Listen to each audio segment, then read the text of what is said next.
Hello, everybody. Welcome to Owl Radio's coverage of Florida Atlantic baseball. I am Brayden Pyle. The Owls are 24-9 and currently on a 5-game winning streak, and they are going up against the 12-21 Memphis Tigers for the second game of this weekend series.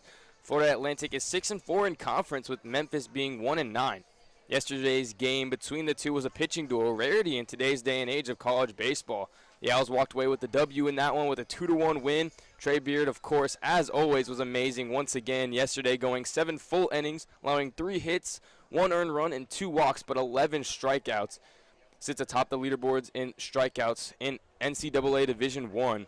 Memphis had their Friday night guy on the bump yesterday as well. Seth Garner threw 7 innings, giving up 2 earned runs on 8 hits with 4 Ks to pair it up as well.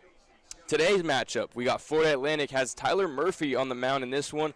Last time he was on the bump, he threw an absolute gem. 7 full innings in a mercy rule against East Carolina last Saturday. Gave up 1 run allowed on 3 hits with 2 Ks and an AAC honorable mention last week for the performance. Murphy on the year threw 43 in the thirds innings pitched. Has a 4.15 ERA, a 1.29 WHIP, and 39 Ks to only 12 walks. As for Memphis, they've got David Case on the rubber today. Case has thrown 35 total innings with a 5.91 ERA and a 1.69 WHIP with 46 Ks. So really 2 polar opposite pitchers on the mound in this one. Murphy a righty, Case a lefty. Murphy's going to pitch to contact and pound the strike zone, as opposed to Case, who's going to really get you with his stuff and rack up the strikeout numbers as the coaches for both the teams meet. First pitch is pending, and we'll be back on FAU Owl Radio. This is going to wrap up our pregame coverage. I am Brayden Pyle, and we'll be back on FAU Owl Radio on YouTube.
Welcome, everybody, back to FAU Owl Radio. The national anthem has just ended, and we've got our lineups for each team.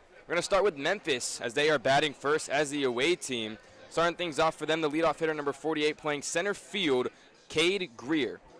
Batting second, number 3, playing third base, Will Vasseur. Batting third, number 20, the left fielder, Chase Nixon. Batting cleanup, number 16, DHing today, Seth Cox. Batting fifth, number 11, and catching in today's game, Justin Fogel. Batting sixth, number 2, the first baseman, Batting fifth, number 11, catcher, Justin Fogel. Batting sixth, number 2, first baseman, Shane Cox. Batting seventh, number 9, right fielder, Cy Turner. There we go, got it right that time. Batting eighth, number 13, playing second base is Daniel Perez. And batting ninth, rounding up the order, is number 1, playing shortstop, Creek Robertson. Memphis has really struggled with the bats this year, looking to get it going.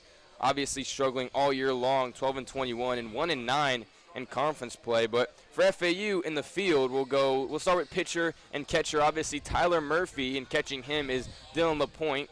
Third to first. At third base, we have Nick Romano. At shortstop, we have Brando LaRue. Second base, John Martinez. And first base, the Swiss Army knife, Patrick Ward. Left to right field, now playing left field for the Owls is John Schroeder. Playing center and leading off for FAU, Marshall Lipsy. Playing in right field is Jake Millen, the switch hitter, found his way back in the lineup. Him and Romano have found their way back into the lineup after some early struggles in conference play. They're back in here today.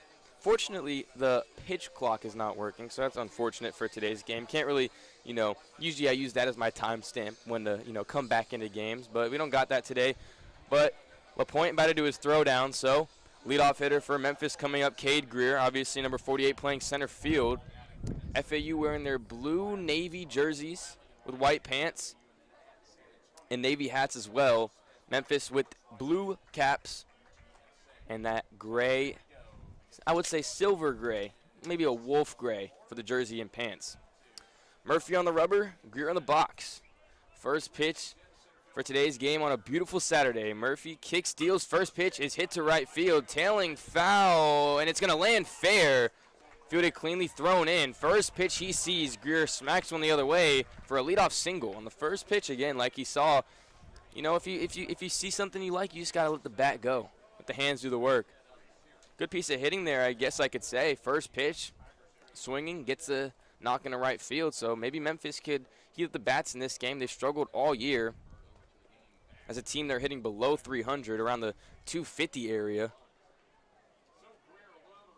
So out of the stretch now, Murphy early. Kick, steals, fastball in there for strike 1. To the 2-hole hitter, Will Vasseur. Interesting name. Murphy from the stretch again. Greer on first. Kick, steals the 0-1. Hit foul out of play for strike 2. 2-hole hitter Vasseur for Memphis is a junior, hitting .269 on the year. It's a good amount of extra base hits, has 13 on the year, including 4 home runs, 8 doubles, and a triple. 0-2 from the stretch. Greer on first. Murphy throws over to first to Ward. Greer's in there in time. Stay at 0-2. Pretty windy day. Think about 13, 12-mile-an-hour winds towards left field. 82, 83 degrees here in beautiful Boca Raton on this beautiful Saturday. The 0-2 from Murphy is off speed in the dirt for ball 1. Murphy's a good bat-to-ball pitcher. He's gonna make you hit. And that's what you gotta love, especially from a starter. You don't want to walk a bunch of guys. A lot of relievers have that tendency, but they combine it with stuff as well. Murphy has a good mix. 1-2 slider off the plate for ball 1. Murphy's a fastball, slider, changeup. Sometimes will throw a curveball, but he's really going to mix them between the fastball, slider, and the changeup. 2-2 now. Breaking ball falls low and away for ball 2. Greer still on first. Sizable lead. 2-2 kick, steals. Changeup low and away for ball 3. So the 2-hole hitter has worked it full so far. They're going down 0-2. He's battling the man on first. Obviously, Cade Greer with the leadoff hit in this game on the first pitch he saw.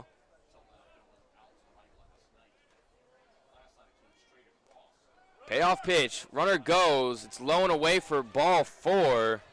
So already some early action for Memphis. 2 on, no outs. Runners on first and second. It's going to bring up Chase Nixon, the 3-hole hitter. He's a senior hitting .220 on the year in 118 at-bats.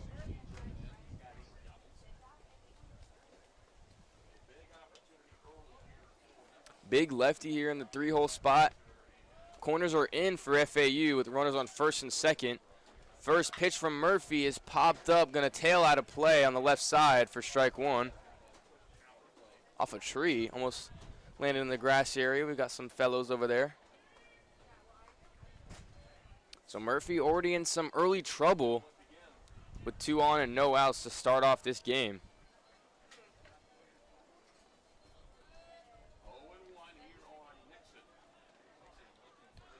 LaRue holding the runner at second. Murphy from the stretch on the rubber.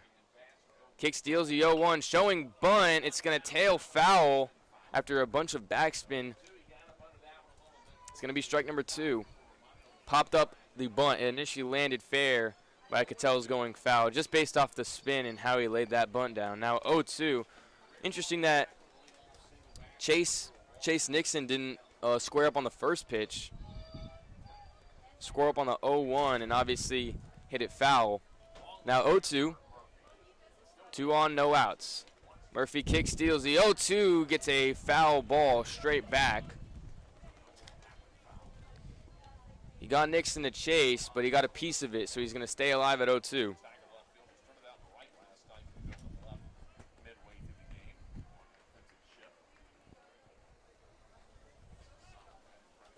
First and second, no outs for the Tigers. Murphy looking to stud up here and get out of this inning. Number 14, Murphy kick steals the 0-2 just low for ball 1. Number 14. Gotta love the number 14. Got to. At least I do. Seahawks fan. Used to be DK Metcalf's number. It's now Sam Darnold's. The 1-2. Murphy pitches. It's hit high and deep into right center. It's going to be tracked down by Lipsy. Runner from second is going to advance to third. So runners on the corners now with 1 out. It's going to bring up the cleanup hitter and DHing in today's game, Seth Cox. Their best hitter, sitting .302 on the year with 13 hits.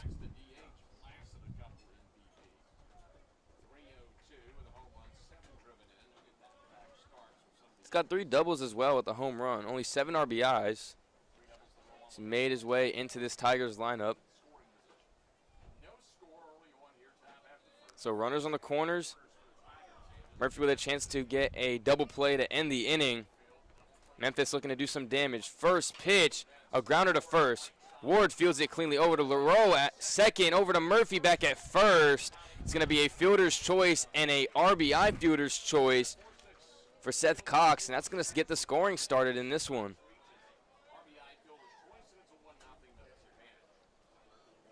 It's going to bring up number 11, batting 5th in the order, Justin Fogle. So some early action for Memphis after the leadoff hit and a walk. Got a runner in. Cade Greer came around to score after the tag up and then the fielder's choice. Now 2 outs, runner on first. First pitch to Fogle is inside for ball 1.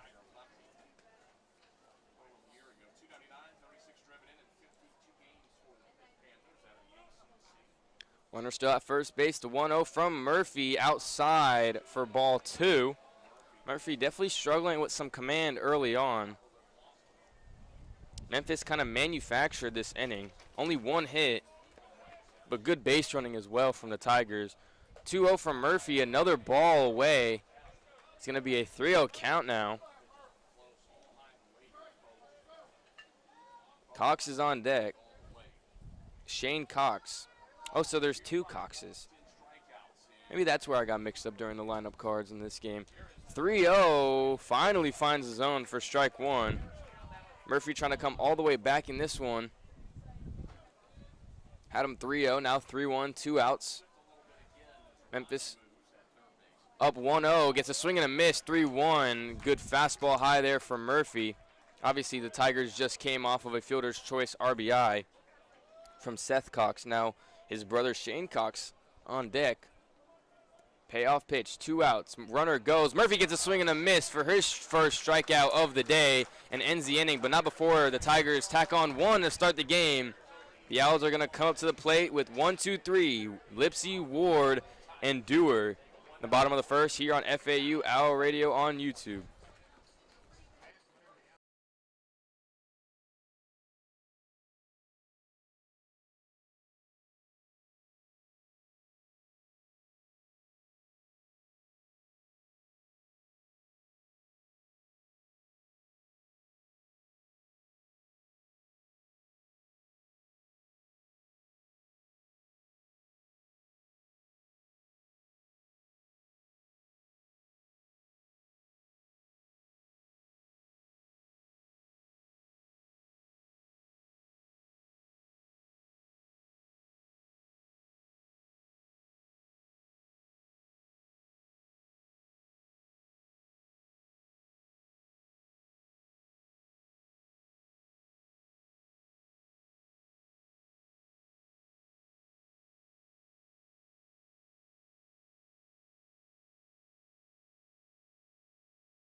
Welcome back to FAU Owl Radio. I'm Brayden Pyle for today's coverage of FAU baseball against the Memphis Tigers. They're up 1-0 over FAU. Lineups are in. For FAU hitting, leading off is Marshall Lipsy. The 2-hole number 11 playing first base, Patrick Ward. Batting third, number 15, DHing today, Jake Dewar. Batting cleanup in fourth, number 10 playing left field, John Schroeder. Batting fifth, number 21, the second baseman, John Martinez. Batting sixth, number 22, the right fielder, Jake Millen. Batting seventh, number 6, and catching is Dylan LaPointe. Batting eighth, number 9, playing third base, Nick Romano. And rounding out the lineup is number 5, playing shortstop, Brando LaRue, coming off of AAC Player of the Week last week. Pitching for Memphis is David Case. Catching him is Justin Fogel. Playing third is Will Vasir. Playing shortstop is Creek Robertson. Playing second base is Daniel Perez. Left fielder Chase Nixon. Center fielder Cade Greer. And rounding that fielding lineup for Memphis, playing right field, Cy Turner. Lipsy in the box now. Lefty-lefty matchup. Case first, Lipsy to lead off the bottom of the first. Lipsy's been a big power threat in the leadoff spot with 8 home runs, second on the team. First pitch to Lipsy is high for ball 1. Fastball near head level on the first pitch. Lipsy also has a insanely impressive 521 on base. An ideal leadoff hitter with a 327 average as well, and hits for power. 1-0, he squares. Case drops an off-speed in there for strike 1. Lipsy, a transfer from Blinn College in Texas. They're actually ranked as the number 1 JUCO currently. 1-1 is fouled straight back from Lipsy. Ranked as the number 1 JUCO by a perfect game the last couple of weeks. So 1-2 now to Lipsy. David Case looking to get the leadoff hitter out for the Owls. Case kick steals the 1-2. Lipsy looks at it. Looks like a slider just off the plate for ball 2. 2-2 now. Ward on deck. Lipsy's really surprised me personally this season with his power in the leadoff spot. I usually don't see a leadoff guy hit for 8 homers. 2-2 now from Case. Lipsy just gets a piece of it.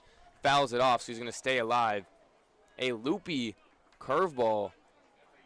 Lipsy sat back on it and just got a piece of it. Case sits around 89, 92, and very slow off speeds to mix it in as well. 2-2 again to Lipsy. Looks at it for ball 3. Breaking ball in the dirt, and the count is full.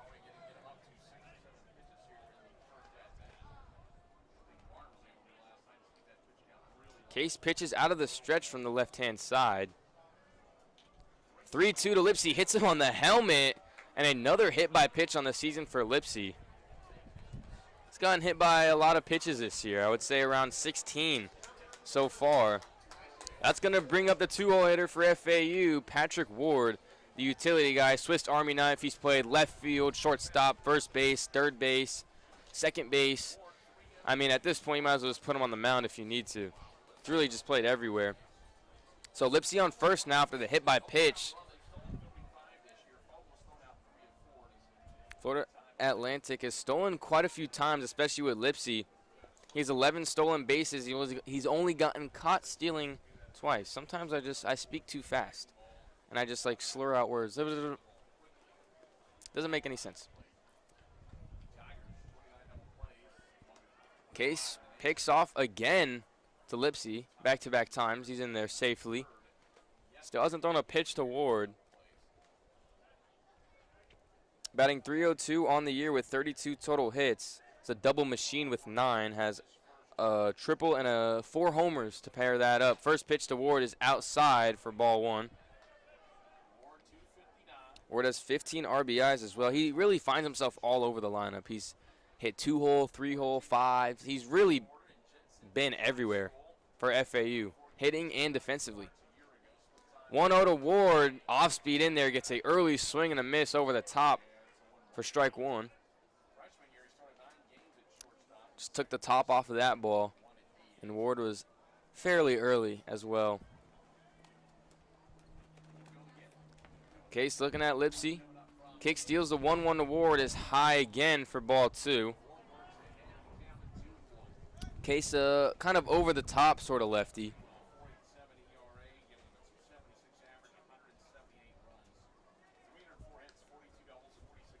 He's a fastball slider curveball guy from the left-hand side. The 2-1 to Ward is just outside for ball 3. So hitters count here.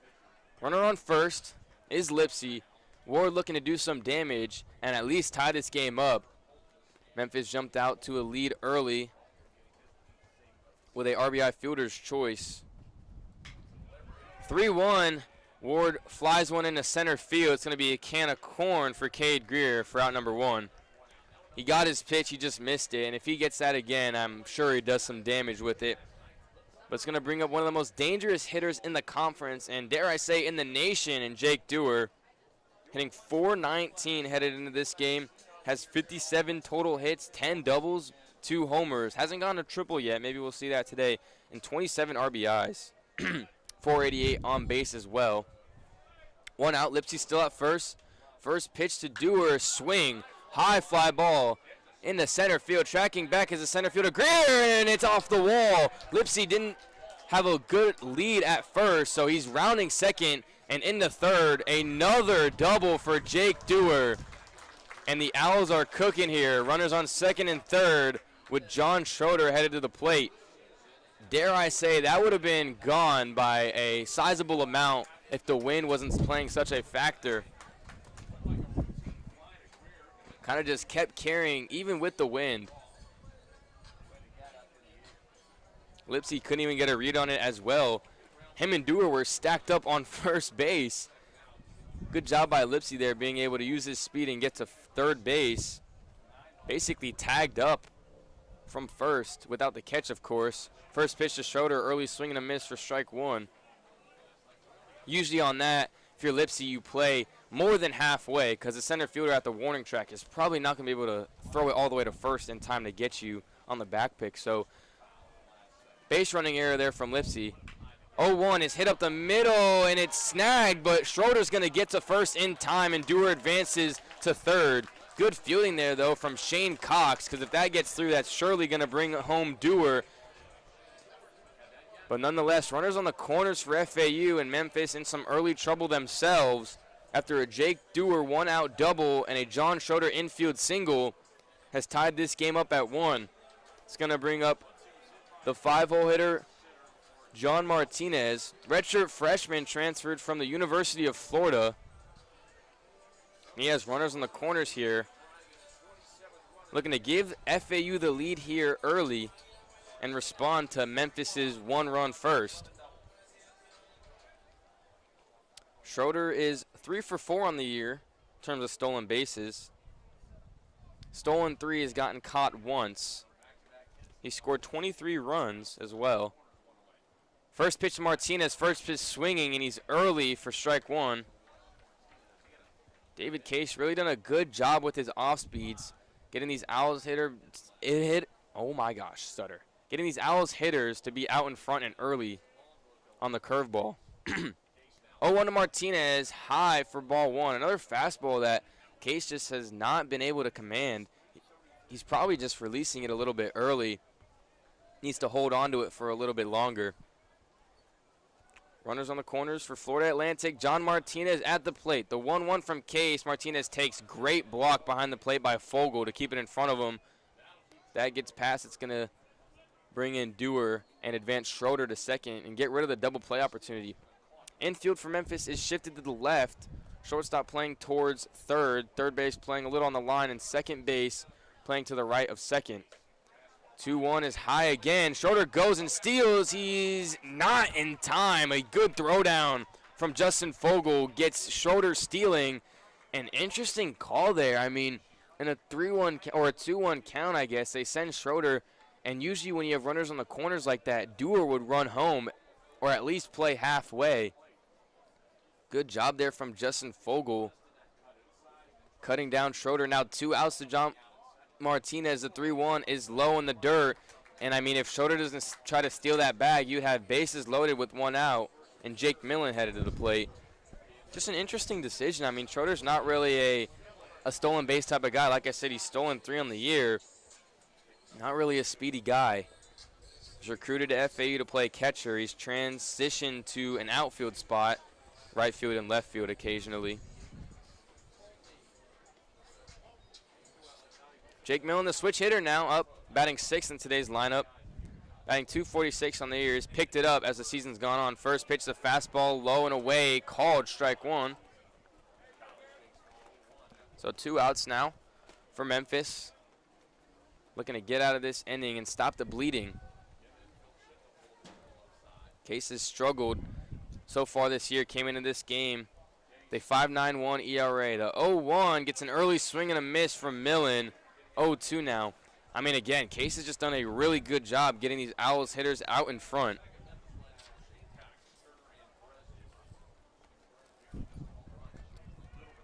Oh, 2 now, 2 outs. Runners on the corners. Dewar at third, Martinez at first. 0-2 to Millen, high and tight for ball one. With 2 outs, Millen only hits .244 with runners on, .294. With runners in scoring position, he bats .300. 5 homers, 8 doubles on the year, no triples, with 26 RBIs. The 1-2, he kick steals, Millen fouls it straight back, so stay alive at 1-2. Catcher Dylan LaPointe is in the on-deck circle, pending the result of Millen's at-bat. Case 1-2. 2 outs. He kicks steals, an early swing, but he gets a piece of it, and Millen stays alive again at 1-2. David Case has just been fooling these Florida Atlantic hitters with his off-speed all game long so far. Still finds himself in some trouble, giving up that 1 run on the infield single from Schroeder, and he's really only gotten 1 out. Case again on 1-2. Kick steals just outside for ball 2. You know I love my 2s. So we got number 22, Jake Millen, hitting 2 balls, 2 strikes, and 2 outs. If only it was the second inning. 2 hits for FAU as well. A lot of 2s, a lot of 2s. Let's see 2 runs get hit in here. 2-2, just high for ball 3. It's a big league take there from Jake Millen. Really has shortened up his zone and his swing. And a 2-strike count, has worked it all the way back. And the count is full at 3-2. 2 outs, runners on the corners. They will be going on this pitch. Case kicks, steals. Millen gets an early swing and a miss. Strikeout number 1 for David Case, and he stops the bleeding early in this game in the bottom of the first. Only gave up 1 off, again, the infield single from John Schroeder. FAU gets 2 hits, a caught stealing, and an RBI single from Schroeder, who also happened to get caught stealing as well. Head in the top of the second. Memphis has 6, 7, 8. Cox, Turner, and Perez due up. All tied up here at 1 on FAU Owl Radio on YouTube.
We are back on FAU Our Radio. Brayden, Pyle, solo mission by the way today. No partner joining me. Tied at 1. Memphis started things early in the top of the first. FAU responded. Murphy on the bump, going to be facing the 6-hole hitter Shane Cox, who unfortunately is not the brother of Seth Cox. Interesting. First pitch to Cox, drops an off-speed in there on the inside part of the plate for strike 1. Shane Cox just looks at it, wants no part of that curveball.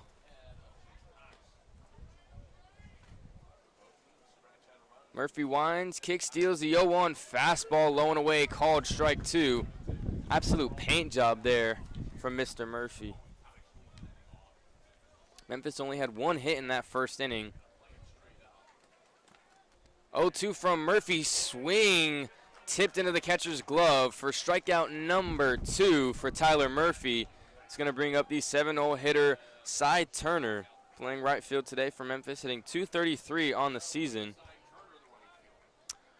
Murphy in his amazing game, which gave him AAC honorable mention against ECU, a run rule where the Owls won 14-1. He only had 2 strikeouts. First pitch gets a half swing, called strike 1 from Turner. Murphy doing a good job finding the strike zone here in the second inning. 0-1 kick steals, fastball inside, called strike 2 again. Another good frame from LaPointe as well, making sure the ump has no doubt on his mind that it is a strike. 0-2 now to Turner. Kick steals, a high fly ball in the right field. Dewar tracking it down. It should be a can of corn as the wind tails it towards center, and he makes the play for out number 2. A little bit of a scare, but honestly I kind of knew that it was going to die. Had a lot of backspin, and Turner just got under it as well. A little bit in on the hands as well. Didn't sound too good either.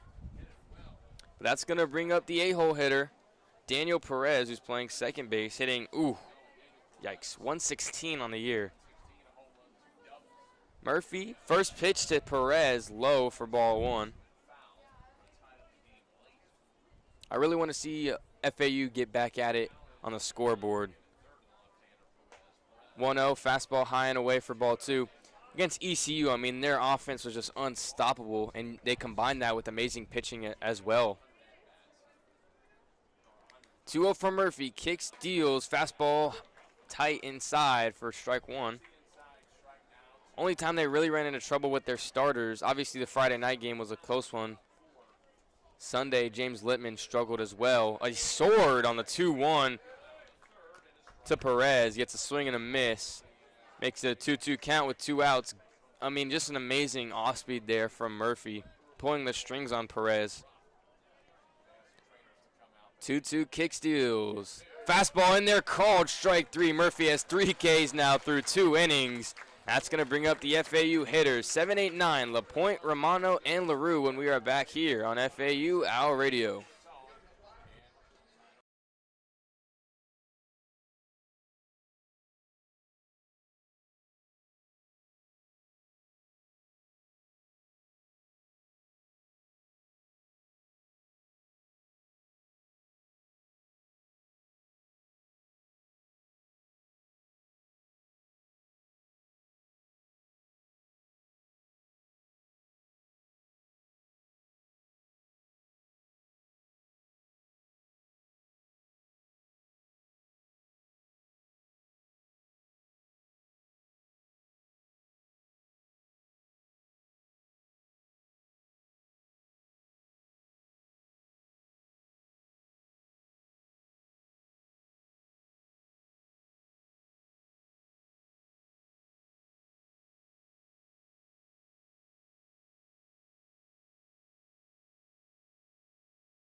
Welcome everybody back to FAU Hour Radio. Headed into the bottom of the second. We're all tied at 1. A Schroeder RBI single in the bottom of the first, and a fielder's choice scored the 1 for Memphis. 7-0 hitter and catching, number 6, Dylan LaPointe, in the box now. Really trying not to overheat the computer as it is just in the sun, so I'm kind of maneuvering it to where it's right in front of me, but like might just have to hold it for now. First pitch to LaPointe, early swing and a miss on a curveball in the dirt for strike 1.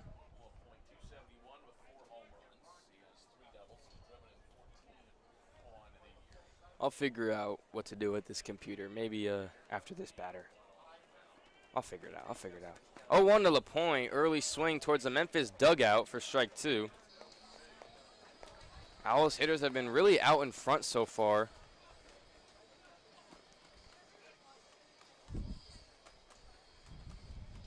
David Case has good velo differences between his fastball, slider, and curveball. 0-2 now to LaPointe. Case winds, kicks, deals, curveball just off the plate for ball 1. Say just off the plate, more in the other batter's box, but whatever. Romano on deck. 1-2 to LaPointe. Case kicks, deals a 1-2, drops a curveball in there, called strike 3. LaPointe goes down looking. That's going to bring up the 8-hole hitter Nick Romano, playing third base today. All right, here's what we're going to do. We're gonna figure this out. I'm gonna put the laptop in the seat next to me. That's what we're gonna do. It's gonna be awkward, but you know, it's gotta do. Because if it overheats, then the stream ends, and I'm not trying to have that happen. So, Nick Romano up now. First pitch to him is inside for ball 1. Just missed with his fastball. Case has done a good job so far. Hasn't given any Owls hitter a free pass. I mean, unless you want to count the hit by pitch that went off of Lipsy's head top, but you know, whatever. 1-0, kick, steals, change up just high for ball 2. Looked actually more like a curveball up in the zone. Case now down the count to Romano. 2-0 with LaRue on deck, who just won AAC Player of the Week. 2-0 to Romano. Wasn't caught cleanly, but it was a fastball down the middle for strike 1. Usually umpires don't reward catchers who don't catch the ball. But, I mean, that was literally right down the pipe. So, can't really blame the home plate umpire, John Bennett, on that one. 2-1 now to Romano. Case kicks, deals, early swing and a miss again. FAU has been super early on the off-speed of Case. 2-2 now. I mean, at this point, just sit back. If you get blown by the fastball, who cares? He's thrown mostly breaking balls anyways. 2-2 now, 1 out. No one on for FAU. Kicks, deals, just high for ball 3. Full count. Case doing a good job so far. Like I said, hasn't given up any free passes, but Florida Atlantic does a good job of doing the exact opposite and working the counts and drawing walks as well. Payoff pitch, fly ball to left field, no harm for Nixon as he tracks back near the warning track for out number 2. Some early scares for Memphis in terms of the long ball. Dewar obviously had that one hit off the wall, and now that one from Romano that just died at the track. Wasn't really too hard hit off the bat either. It's going to bring up Brando LaRue, who's playing shortstop. 364 average headed into this one, 439 on base. He's done just an amazing job with the glove as well. First pitch to LaRue, a chopper, slow roller down the line. Pitcher throws it, and LaRue is in time for an infield single. I went from third to first. Pitcher fielded it. He didn't really have the angle, but he had the best angle out of everyone else. So an infield single, a 2-out infield single for LaRue is going to bring up the dangerous leadoff hitter, Marshall Lipsy. He had an amazing series against East Carolina as well. A couple homers, just doing it all, really. Laid down a bunt as well. I think in the Friday game, he led things off with a homer. The Saturday game, he laid a bunt down to lead things off. So, I mean, like I said, he really does it all. 5-tool guy, First pitch to him, a slider that catches the inside part of the plate for strike one.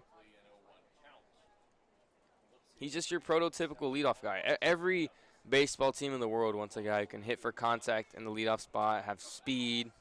Obviously, you want your leadoff guy to be able to field well as well. He's really just, you know, the overall captain of the lineup. Plays center as well. Power, speed, contact, all the above really for Lipsy. 0-1 now. Checks his swing on the changeup or curveball low for ball one. David Case really does have a deceptive curveball, though. It kind of drops last minute, and that's why FAU's been so early on the off speed. 2 outs. LaRue at first, 1-1 count. Case picks off to LaRue. No harm, no foul. Just gives Lipsy a little bit more time to prepare for the 1-1, I guess. Lipsy hitting .327 now on the year with an 1138 OPS. Case kick steals at 2-1 in the dirt. Great block there from Fogel to keep it in front of him. Now 3-1 to Lipsy. You really don't want to have Lipsy in a hitter's count and give him that automatic green light almost. He's got a big league eye as well, so he could definitely draw a walk here. But Lipsy's going to be swinging 3-1. Checks his swing on the fastball high. I mean, he wanted it. Third base umpire A.J. Lastaglio said he didn't go, so now 2 on and 2 outs for Patrick Ward. Going to be a mound visit now for Memphis. FAU getting 2 runners on base with 2 outs so far in the bottom of the second.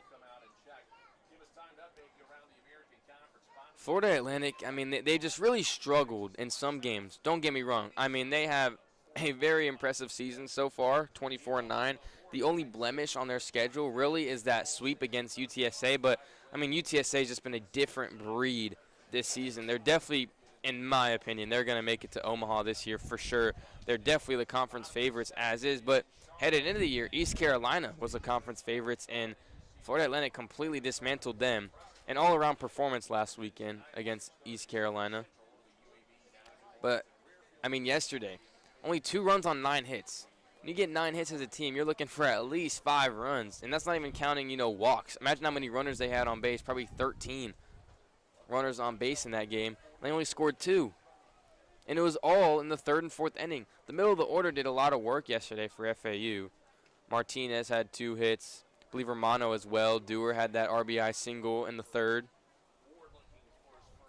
First pitch to Ward, another early swing and a miss. Gets away from the catcher, Fogel, so runners are going to advance 2nd and 3rd now for FAU.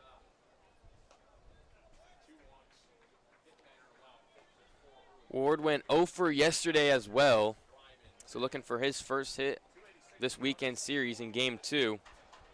Florida Atlantic looking to secure the series win, and that's really what matters in conference is just you don't got to get a sweep. Sweeps are nice, but series wins are really what you're looking for. 0-1 to Ward, another early swing and a miss. I mean, at a certain point, you got to just hunt the off-speed, especially early in counts. Now that you're 2 strikes, you just got to protect. But early in the count, I mean, if you're going to be swinging and be aggressive, look for the off-speed, look for the spin, look for the break. Wind's picking up here in Boca Raton. 0-2, another early swing and a miss from Ward, and Case gets out of the inning unscathed. Just a terrible at-bat from Patrick Ward. You're early on 3 straight, didn't change up the approach at all. So a scoreless top and bottom half of the 2nd inning for both teams. Headed into the top of the 3rd. Memphis has 9-1-2 due up here on FAU Owl Radio.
We are back here on FAU Owl Radio, all tied up at 1 in the top of the third. Leading things off for Memphis is going to be Creek Robertson, batting 181 on the season so far. Has 7 doubles though, so that's a positive, I guess. No, you gotta be optimistic at times. I don't want to just like dog on all the Memphis players. First pitch to Robertson. Murphy gets a check swing, foul tip for strike 1. But yeah, I don't want to be so like, you know, Lindor's probably batting sub 200, and he always turns it on later in the season. Like, sometimes it's just early struggles. 0-1 from Murphy. Ooh, a slider that just doesn't catch the plate for ball 1. But, yeah, I mean, some people just have early struggles. Some people just struggle all year. Some people, you know, it's just different. It's different between each player. The 1-1 from Murphy gets a swing and a miss for strike 2. Pulled the strings on that changeup. Robertson down the count 1-2. But, I mean, yeah, some people are big-time playoff guys. Like, when the conference tournament comes around, they just can't not get out. 1-2 from Murphy. Jam shot to the second baseman Martinez. Charges in, fields it cleanly over to first to Ward for out number 1. Murphy's looked good since that struggly-ish top of the first. He's definitely pulled it together here. Has 3 strikeouts as well, which already surpasses his total from last Saturday when he had 2 against ECU. Murphy, first pitch to the leadoff hitter, Greer, gets a called strike. Good fastball there. Fastball slider is really what Murphy wants to lean on. He'll throw the changeup as well. Another fastball in there for strike 2 as Greer looks at back-to-back fastballs. Now down the count 0-2, has to protect. Murphy going really quick here. Wines kick steals, jam back out of play for, you know, not a strike because we're 0-2. So he'll fight to see another one. We'll stay here at 0-2. 0-2 from Murphy, a quick smack into right center field. Greer's got some really quick hands, I've noticed. I mean, I thought for sure he was going to be tardy on that one, but he just stayed with it, got his hands to the ball. A 1-out single. And Greer's had Murphy's number so far. He's now 2 for 2 on the day. First pitch he saw in the top of the first, he hit it the other way to Dewar and right for a single. And he came around to score as well in the first. The lone run for Memphis he is responsible for.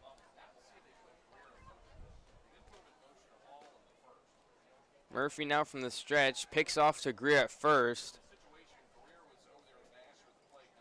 Greer, kind of a stolen base threat, I would say. 5 stolen bases, gotten caught twice.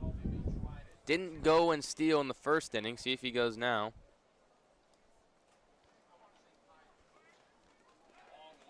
Murphy picks off again.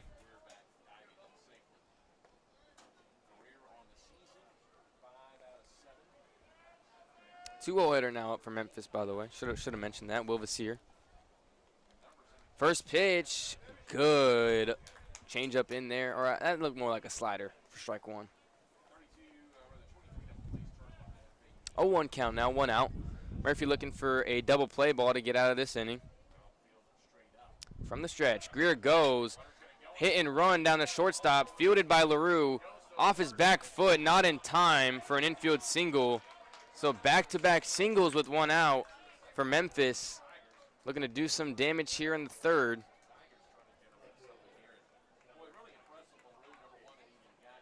Good job by LaRue being able to get to the hole. He's really shown that all season. He's been so quick. His reaction time is so good. It's just a really tough play. And I don't think a lot of guys make that play in general, even in the major leagues. I mean, that is just too tough. And it was tailing away from him, the spin.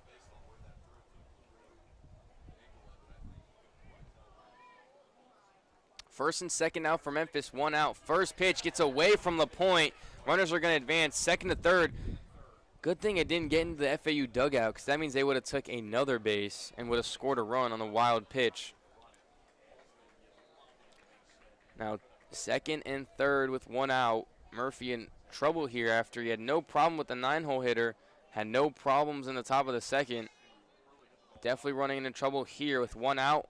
2 runners in scoring position and a dangerous hitter in Seth Cox, or Chase Nixon. Hard ground ball to Martinez at second. It's going to score a run but get an out, and Vasir advances to third. So another fielder's choice scores a run for Memphis. They're going to take the lead 2-1 in the top of the third. Now the cleanup hitter, Seth Cox, who's not the brother of Shane Cox. Have to clarify that. Some sort of argument going on here. Wonder what they could be talking about. Maybe they're talking about dinner plans. I'm not sure, not sure. Who knows?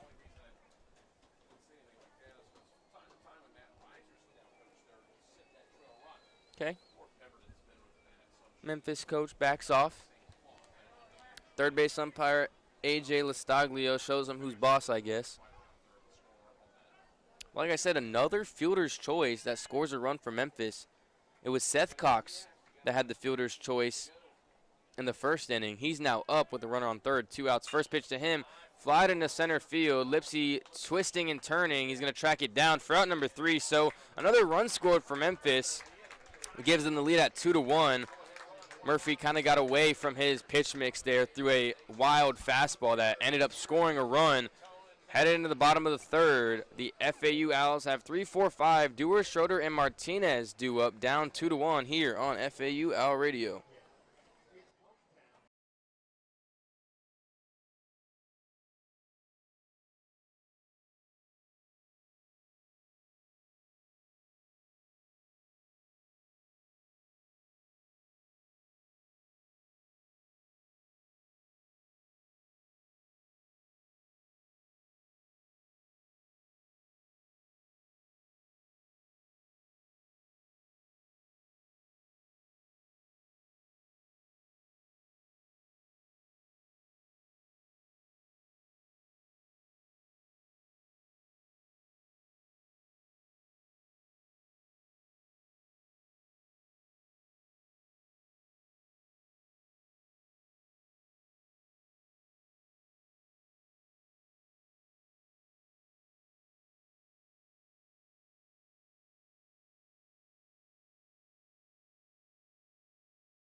Welcome back to FAU Hour Radio. Brayden, Pyle, joining alongside me is my friend Chair, because that's the only thing beside me, and I guess computer as well. Got computers, got chargers, got my phone, got, my notes, but that's all. I'm a solo dolo mission today, unfortunately, but I like it. It's peaceful. Sun is kind of glaring on my right leg, so my right leg is going to be probably 2 different shades than my left leg. Anywho's, leading things off is the dangerous hitter, Jake Dewar. Had a double in the first inning, almost scored Lipsy if it weren't for the base running error. I wouldn't say error, but I think if Lipsy read it well enough, it would have scored him from first. And it was to the deepest part of the yard as well, dead center field. Any other part, and it's over the fence for sure. Case, first pitch to Dewar, check swing, gets a slider for strike 1. Not sure if they're calling it on the swing, but I think it was a called strike. 0-1 now. Case doing a solid job so far, has 3 strikeouts, has only walked 2, giving up 1 run on 3 hits.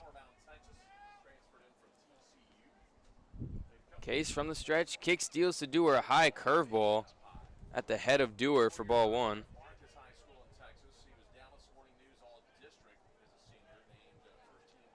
Dewar transferred from TCU, didn't really get much action at Texas Christian University. Transferred here to FAU, and I bet TCU misses him. The 1-1 to Dewar, low in the dirt for ball 2. Looked like a slider that got away from Case. But, I mean, there's just a lot of transfers throughout this Owls roster. Lipsy from a JUCO, Dewar from TCU, Martinez from Florida. 2-1 to Dewar, fastball catches the outside part of the plate for strike 2. 2-2 count now for Case. Trying to get one of the best in the nation out here to lead off the bottom of the third. Case to 2-2. Kick steals to Dewar, a smack into left field for another hit. Jake Dewar leading off the bottom of the third. He's going to have one on for John Schroeder.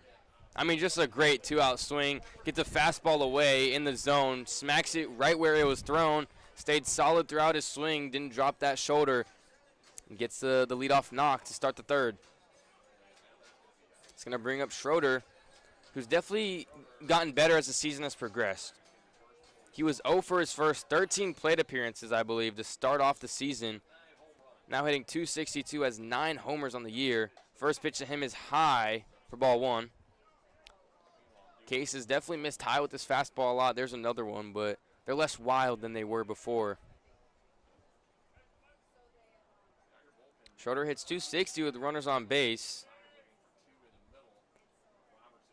Dewar at first. The 1-0 is smacked in the left field again, down the line, but left fielder Nixon cuts it off. Going to keep Dewar at second. So back-to-back singles to start off the bottom of the third. Florida Atlantic looking to tie or take the lead here. They're down 2-1. It's going to bring up 5-hole hitter. He's also playing second base, number 21, John Martinez, transferred from the University of Florida, redshirted his first year. Found himself nice little home here in Boca Raton. We played the University of Florida earlier in the season, lost 4-2. First pitch to Martinez, fastball catches the high part of the plate for strike 1. So Case has kind of gotten his fastball under control now. Before it was at the head of a bunch of batters. Now he's gotten it to find the zone. 0-1 now to Martinez. Runners on first and second. No outs in the bottom of the third. Drops a curveball in there on the 0-1. Makes it 0-2 now on Martinez. So Martinez into protect mode. Had the same situation in his first at-bat and drew a walk. Went down 0-2 and worked the count all the way back. The 0-2, fastball high for ball 1. Case now at 55 pitches. He's really thrown a lot today. Would be surprised if he makes it past the 4th inning. In the bottom of the third, no outs with runners on first and second. He might not even get out of this inning. Who knows? The 1-2 kick steals curveball just high for ball 2. Major league take there for Martinez. It was definitely a hittable pitch, but just not in his wheelhouse. He didn't like it enough to pull the trigger. Now 2-2. Big lead there from Schroeder as first baseman Cox is not covering. 2-2 to Martinez off the plate for ball 3. So like I said, Martinez in back-to-back plate appearances goes from 0-2 to 3-2. And Jake Millen on deck as well. Runners on first and second. David Case, payoff pitch to Martinez is smacked into center field. Charging in is Greer, making the play for out number 1. Still a really good at-bat from John Martinez. Making that from an 0-2 count, making him throw a couple extra pitches. It's going to bring up Jake Millen. Hitting 6th in today's lineup. The senior has been here in beautiful Boca Raton every year of his collegiate career.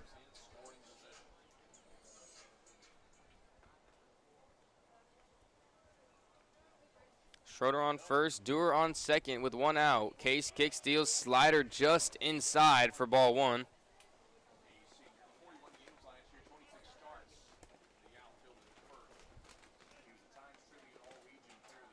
One 0 now to Millen. Runners on second and first. Kick steals, takes a slider outside for a called strike 1.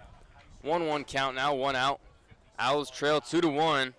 They're out hitting Memphis 5-3 though. Haven't been able to drive them in so far.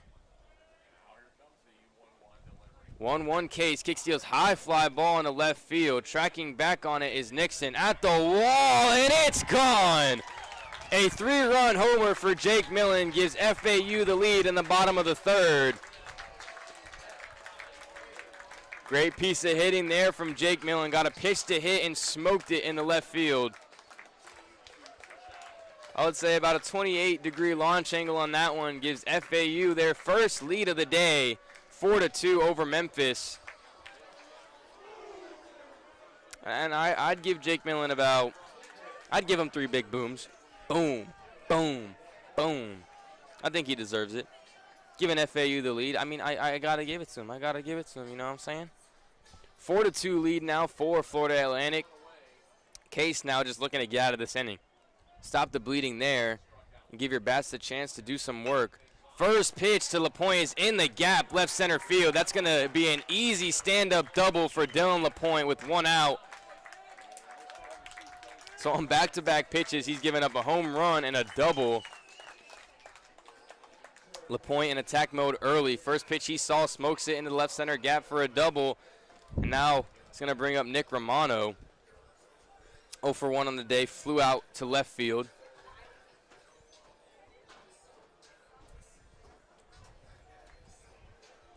Owls up 4-2, having already hit 7 hits. I don't know why I was trying to get fancy with it. 7 hits to Memphis's 3, 4 runs scored, looking to do some more damage. Nick Romano hitting .221 on the year is at the plate. Case kick steals first pitch, high fastball is took for strike 1. Taken? I guess I should have said, oh no, man. English is hard, man. English is hard. Anywho's. 0-1 now to Romano. Gets an early swing and a miss on the curveball for strike 2. Case has really gone away from his off-speed and his breaking ball pitches. I'm not sure why. They were working so well through the first 2 innings. He's been fastball reliant in the bottom of the third, and he's allowed 3 runs now. 0-2 to Romano off the plate for ball 1. Millen hasn't been a huge power threat on this season. Has 5 home runs, though. Well, now 6 and 29 RBIs as well. Case takes a deep breath on the rubber. Kick steals the 1-2 to Romano. High fastball off the plate for ball 2. 2-2 now, 1 out. LaPointe still at second base. The 9-hole hitter LaRue is on deck.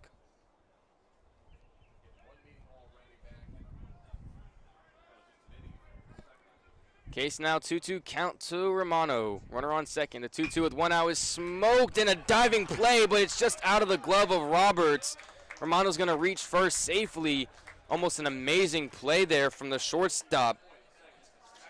But unfortunately, just couldn't make the play, and that's going to bring up the shortstop for Florida Atlantic, Brando LaRue.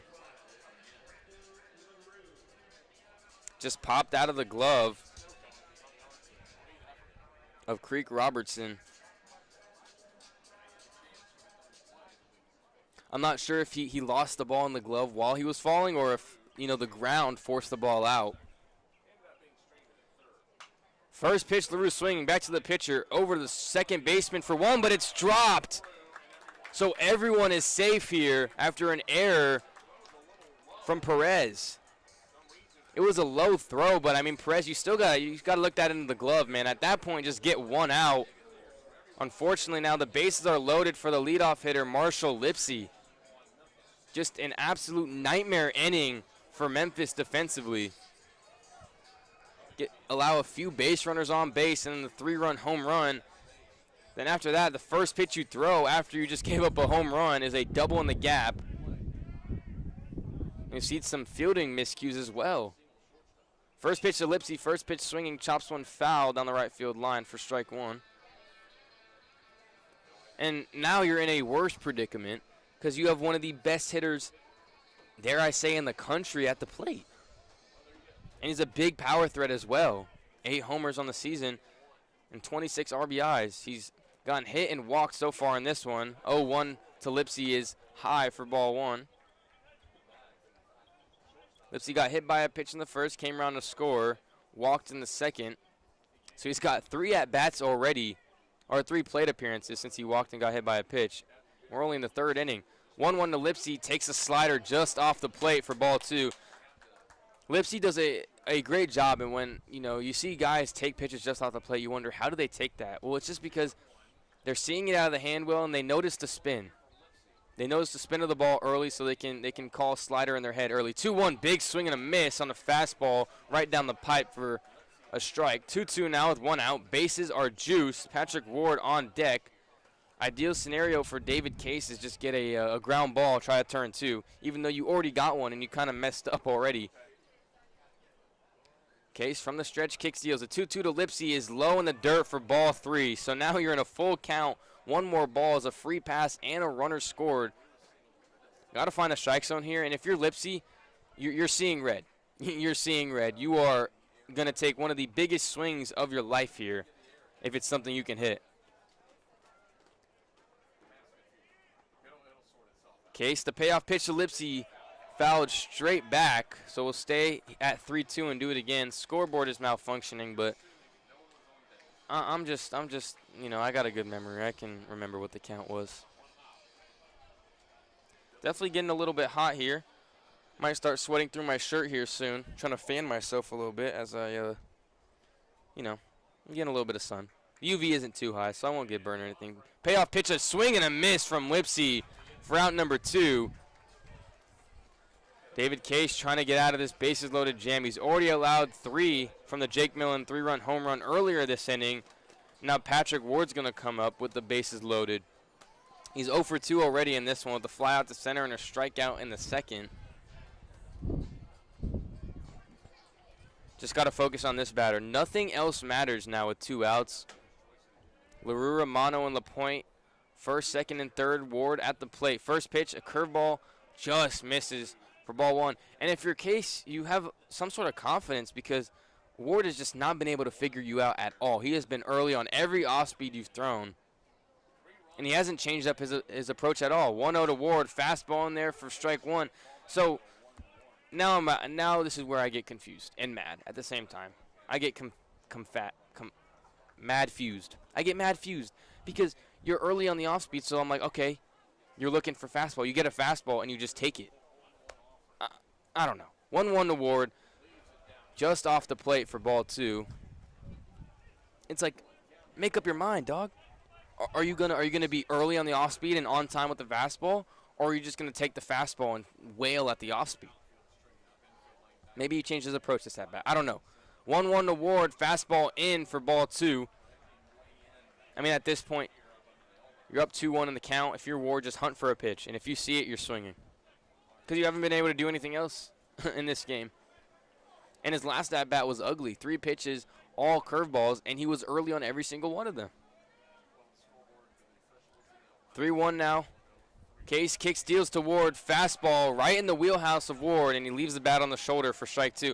I mean, I've seen so many times Patrick Ward smokes those high fastballs in a hitter's count, and he just leaves the bat on the shoulder in that. I'm trying to control myself. It frustrates me when hitters don't trust their instincts. Payoff pitch to Ward, hit to the shortstop Robertson, fielded cleanly over to first, and Case finally gets out of the inning, but not before damage is done. A 3-run home run from Jake Millen gives FAU the lead heading into the top of the 4th. Memphis has 5, 6, 7 due up here on FAU Our Radio.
We are back on FAU Our Radio, and just some breaking news. I have officially sweat through my shirt.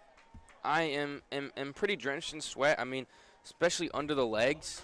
When I sit in the sun, like, I mean, my under thighs, just my hamstring area, it's just, you know, it's bad. It's bad. And now my computer is, like, almost overheating. I'm going to try to cover it. First pitch to Fogel leading off this inning is a slider inside for ball 1. But, like, I'm just really, really trying to, like, you know, keep it together mentally, physically, and for the radio, of course. 1-0 is hit the other way, foul out of play for strike 1.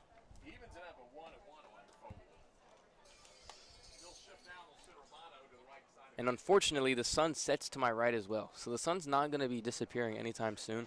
I'm just hoping that, you know, my computer can pull through. 1-1 from Murphy is fielded cleanly by LaRue for out number 1. A slow chopper from Fogel. LaRue obviously has a nice glove over there at short. He was playing third base area. Not really, though. There was a big shift, but yeah. More like his normal shortstop area. And Romano was shifted to the right. Ran out of water as well, so my voice is going to be dry, unfortunately.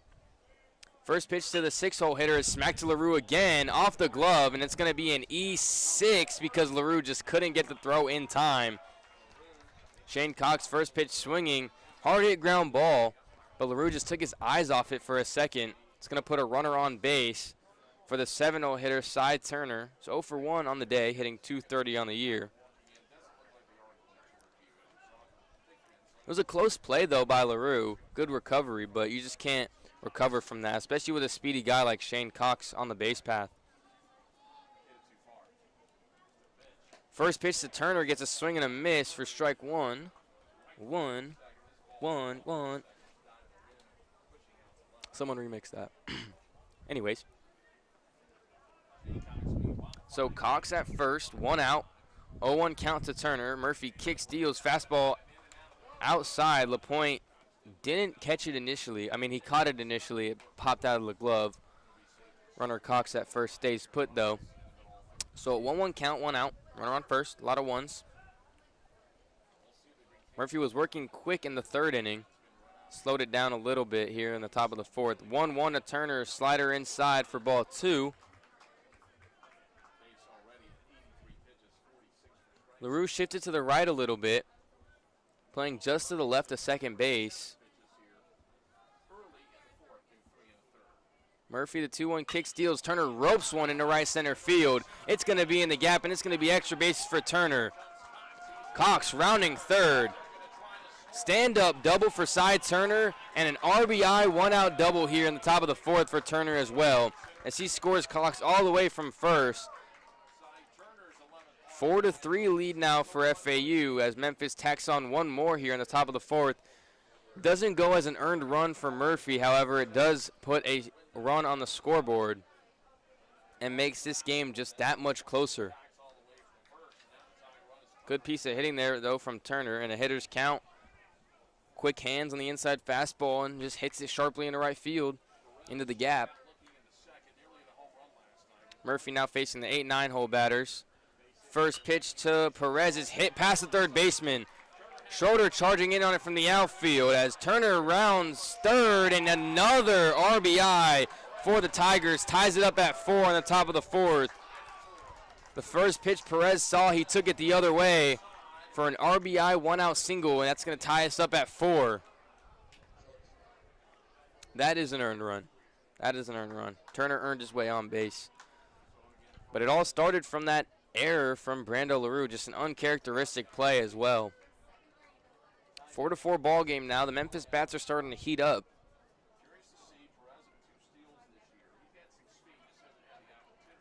Runner on first is Perez. Robertson grounded out in the third inning. First pitch to him is a foul ball to the Owls dugout for strike 1. I think if you're Murphy, you got to lean on the breaking ball stuff a little bit and try to get some swing and a miss. Some swings and misses. Memphis is doing a good job just putting bat to ball. 0-1, runner goes, swing and a miss, and he's out. Oh, he's safe at second. A good throw from LaPointe. And Martinez applied the tag, just a little bit tardy So now a runner in scoring position is Perez. And Robertson now in an 0-2 count with 1 out. Leadoff hitter Cade Greer is on deck as well. He's had Murphy's number in this one. The 0-2 to Robertson is a chopper to third base. Fielded by Romano. Over to first for Ward. Runner Perez goes to third. Throw from Ward is in time to end the inning. An inning-ending double play. A very, unorthodox double play. But Murphy finally gets out of the top of the fourth. But not before Memphis ties it up at 4. It looks like the umpires are going to review this one. It was a close play, but it did look like Ward got the throw over to Romano in time. But we're going to stay and review it for now.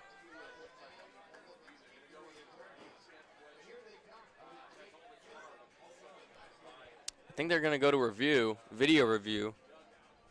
So I guess I'll just stay here.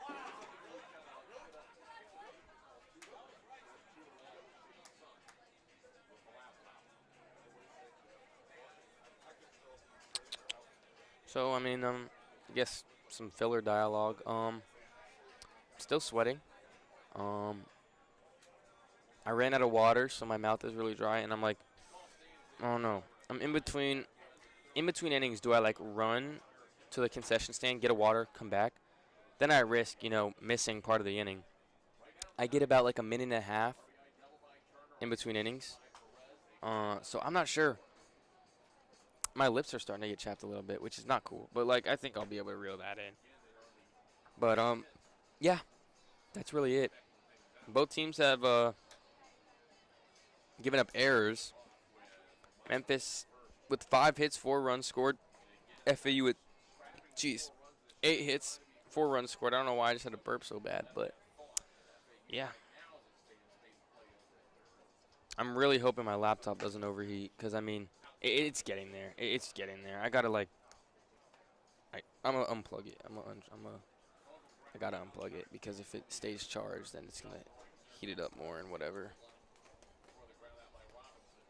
Yeah, this sucks. I have an idea though.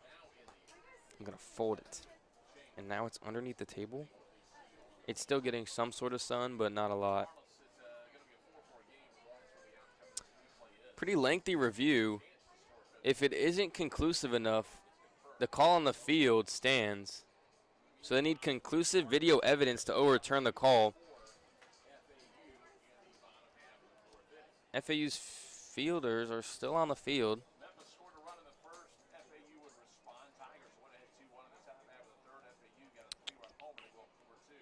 Yeah, well, let's think. There was a plane crash yesterday in Boca Raton.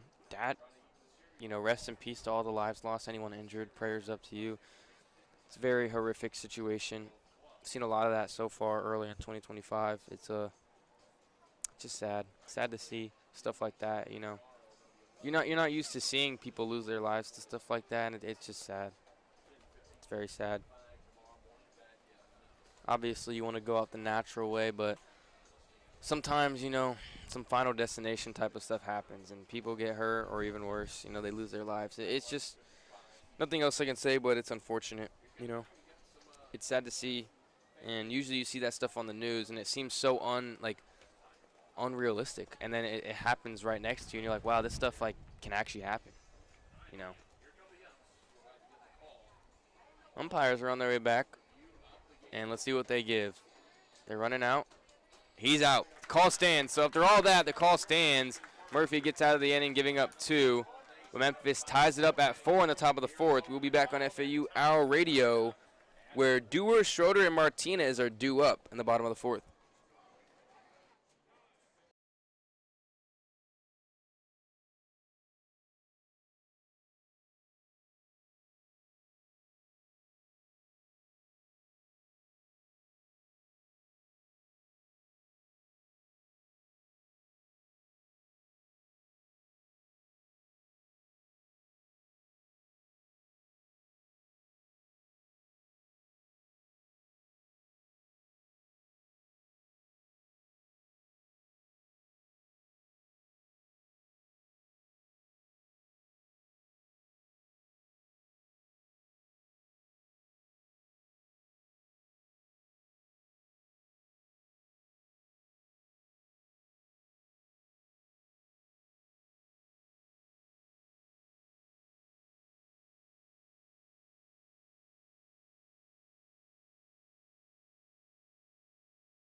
Pitching change here on FAU Hour Radio. I am Brayden Pyle. New pitcher for the Memphis Tigers. Charlie Smith comes in to relieve Case of his duties. So David Case is done after 3 innings of work, giving up 4 runs on 5 hits. Charlie Smith has a 3.65 ERA on the year, a 1.5 WHIP, in 24 2/3 innings pitched. He's given up 29 hits, 10 earned runs, 14 total runs on 15 strikeouts to 8 walks. So leading things off for FAU, like I said before break, Jake Dewar. Already, I'm not going to say something I want to say, but he has a double and a single. So he's on his way to something. And that's something special. But came around to score after his single in the 3rd last inning. Was stranded at 3rd in the 1st inning after his double that almost brought home Lipsy. Lipsy ended up coming home off of the fielder's choice, or the infield single from John Schroeder. Florida Atlantic has 8 hits so far in this game, Memphis with 5. We're all tied up at 4, though, in the bottom of the 4th. First pitch to Dewar, low and inside for ball 1.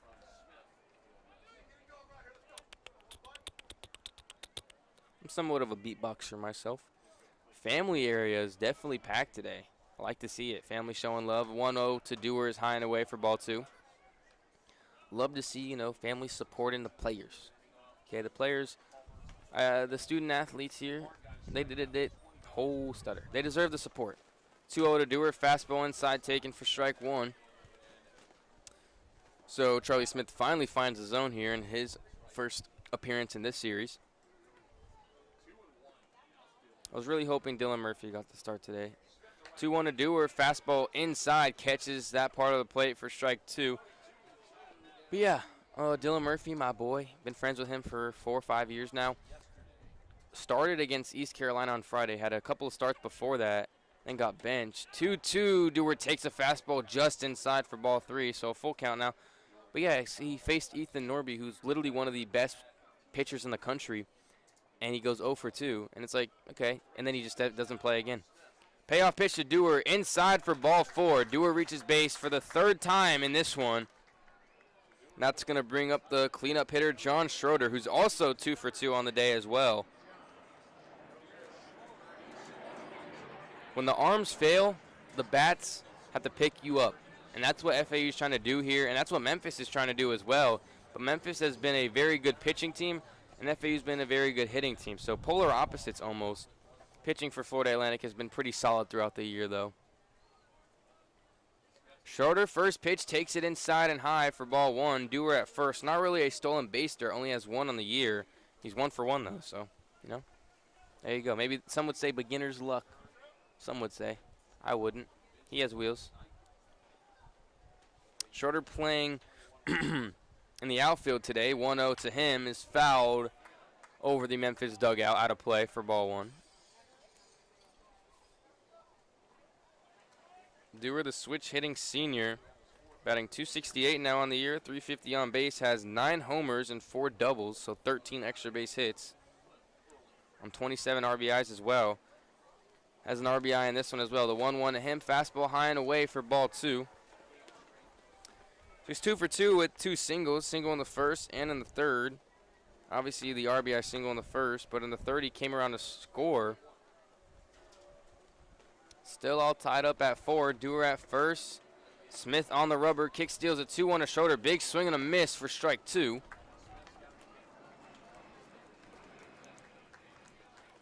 The sun is beaming. Yeah. I mean, UV's probably at like 5 right now because it's 5 o'clock, but like, you still feel the heat. You know what I'm saying? Smith gets set, kick steals a 2-2 to Schroeder, is ripped into right field. Diving in on it is the right fielder Turner and makes a play. Picking off Dewar at first, and it looks like Dewar might have tweaked something in his leg, so a double play, but more importantly, Dewar looks like he's shaken up. That does not look good at all. And that's not what you want to see if you're either team. You don't want to see anyone go out with an injury, but that's one of the best players in the country as well. Yikes. John Martinez now up to the plate. Smith, first pitch from him is a slider. Gets a swing and a miss from Martinez for strike one. But yeah, that did not look good at all from Dewar. It was a hard hit ball to right field, so Dewar went halfway. And when Turner caught it, he had to quickly go back, and it looked like he tweaked something when he was trying to get back to first. 0-1 is a fastball low and away for ball one. But yeah, that did not look good from Jake Dewar. He might not come back in this one. 1-1 to Martinez, fouled straight back for strike two. So if that does do it for Dewar, they're going to have to make some substitutions.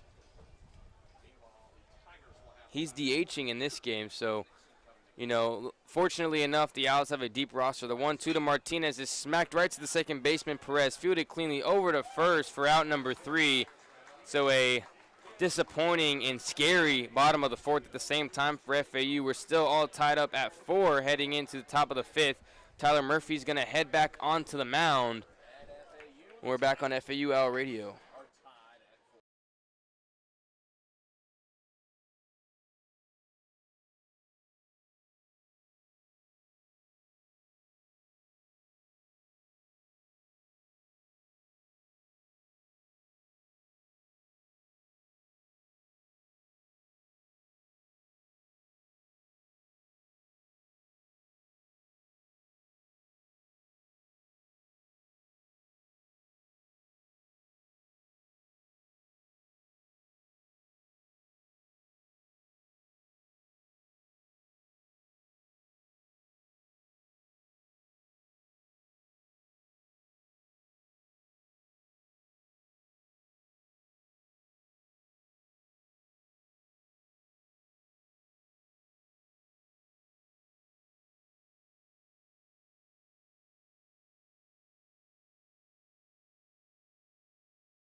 Welcome back to FAU Hour Radio. Tyler Murphy gearing up for his 5th inning of work.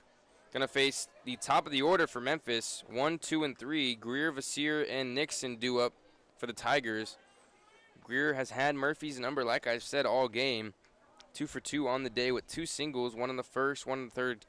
Came around a score on both of those. So since Dewar is DHing in this game, obviously I can't get any read on his injury. He wasn't out in the field anyways.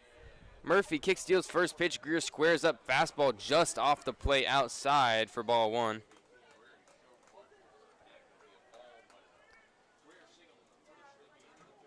Murphy kick steals the 1-0. Gets a swing from a chopper, I should say, to LaRue at short. A great throw. Gets out number 1. Greer's been aggressive early in counts. Stuck to it there. It's a weak ground ball to the shortstop LaRue for out number 1. That's the thing with being a pitcher who forces guys to make contact. Like, you're going to get hit around a little bit sometimes, and not necessarily is Murphy getting hit around a lot, only 5 hits, but they're going to manufacture some runs if runners are on base. First pitch is a slider off the plate for ball 1. Murphy working fast, the 1-0, kick steals. Chopper up the middle, and that's going to be a 1-out single for the 2-hole hitter, Will Vasir. Trying to get things started here in the top of the 5th for Memphis. Coming up is a 3-hole hitter, left fielder, Nixon.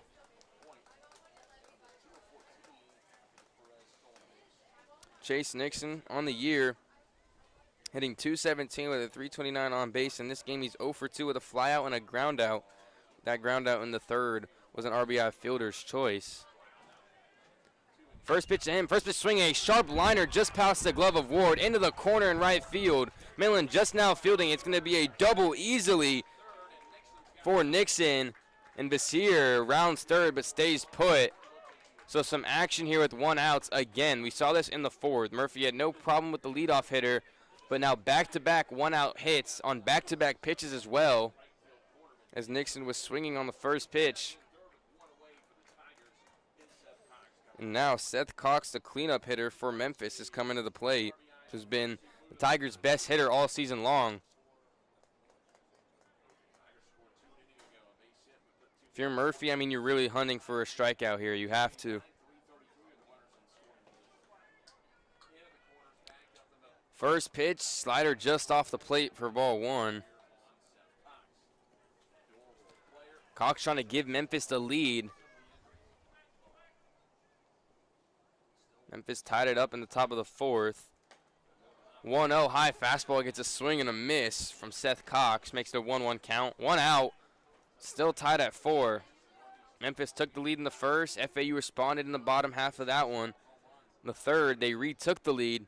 FAU responded again, gaining the lead for the first time, and we're now tied up at 4 after a 2-run fourth inning, and the FAU bats were kept silent in the bottom of the fourth.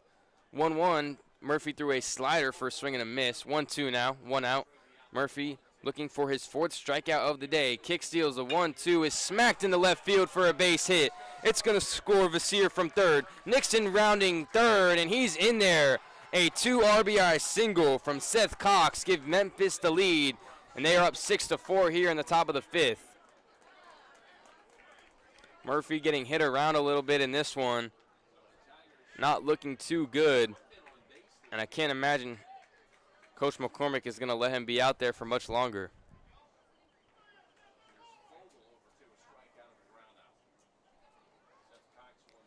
Looks like Coach Tabachman, the pitching coach for FAU, is going to come out and have a word with his junior pitcher.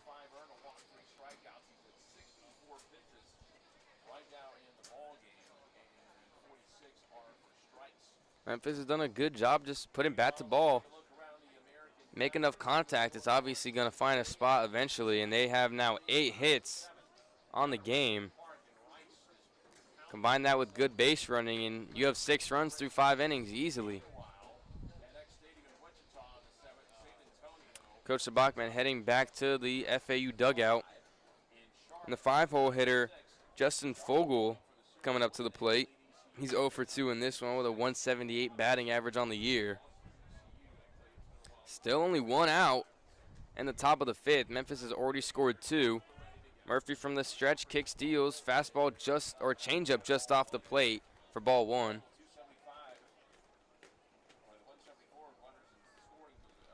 Just looking to get out of this inning and stop the bleeding. 1-0 from Murphy, a fly ball into left field. Should be a can of corn for Schroeder. It is for out number 2. Sun might have been in his eyes. Had to make a quick adjustment. That's why you wear the sunglasses. I'm wearing my glasses. It's a bright day. There's no clouds. Snow clouds. Pre-game, it was so windy, and like the wind just completely gave out, like middle of the third, and the sun has just been like attacking me the entire game from then on out. First pitch to the 6-hole hitter, Shane Cox, is a off-speed dropped in there for strike 1. Cox wanted nothing to do with that, just looks at it. 0-1 count now, 2 outs. Murphy kicks, deals the 0-1, swing and a miss on a slider outside, has him 0-2. Strike away from finally ending this one. He's given up 5 runs in the last 3 innings. Given up 6 through 5, 4 2/3 so far. The 0-2 from Murphy just in the dirt there. And the changeup makes it a 1-2 count. 2 outs now. 2 outs now. It was 2 outs before. 1-2 now with 2 outs. Shane Cox looking to battle. Down 0-2, now 1-2. Murphy, the 1-2, kick steals, drops a slider just off the plate for ball 2. Not sure where that missed, but maybe a little bit low. 2-2 count now, 2 outs. The top of the 5th. 2-2, Murphy kick steals, fastball inside. That's going to make the count 3-2. Cy Turner on deck now, had that big double last inning.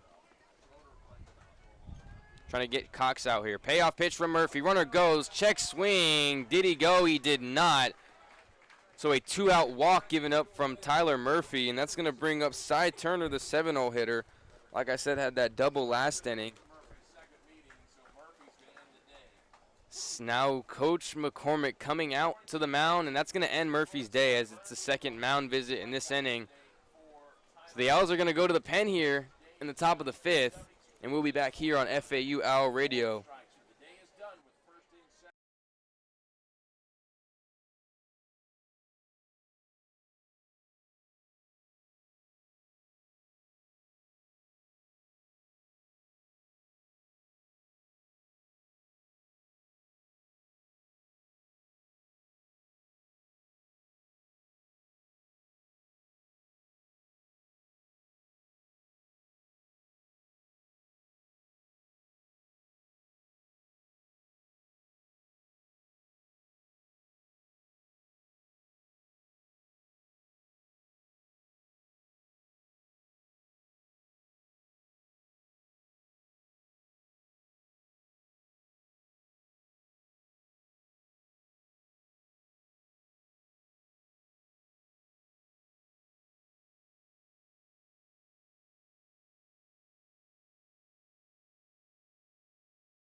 Welcome everybody back to FAU Owl Radio. Brayden Pyle here, joined alongside no one. It's a solo dolo mission. We've been over this already. Owls go to the bullpen, calling on Max Martzoff to just end this nightmare latter half of the 5th. Memphis scored 1 in the first, 1 in the third, have scored 2 runs in the 4th and the 5th, and now they have a runner on first and second. Seth Cox and Shane Cox, who are not related in any sort of way. Unfortunately, that is kind of lame, but whatever. So side Turner up to the plate. Lefty-lefty matchup here with the big lefty, sidearm lefty as well. So a tough matchup here for Turner. Martzoff job just so far get out of this inning and try to give them another inning of work in the 6th. I can imagine that's what McCormick wants from him. First pitch to Turner, slider in there for strike 1. Turner got a little bit buckled there as the slider kind of, started off at his waistline because Martzoff has a sidearm delivery slot. 0-1 now to Turner, ripped down the line, foul for strike 2. Lefty-lefty matchup, like I said. Those matchups are even tougher when the lefty is a sidearm guy. I mean, it feels like you can't really do much. The ball starts at your hip, and then it can end up anywhere. It can drop out of the sky, it can rise on you, it can do all sorts of things.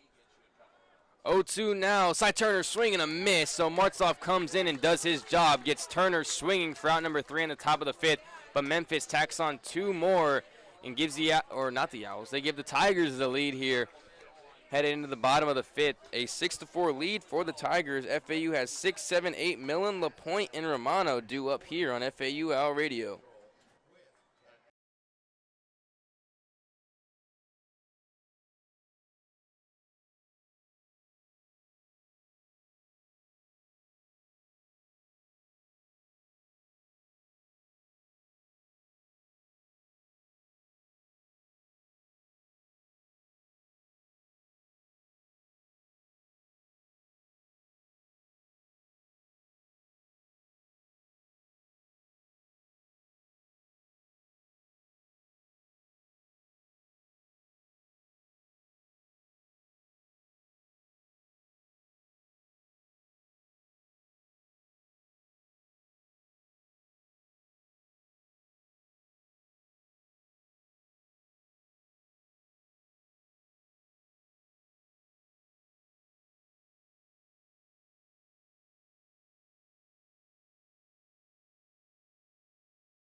Welcome back to FAU Hour Radio, heading into the bottom of the fifth. Tigers grabbed the lead in the top half of the inning, now leading 6-4 over Florida Atlantic.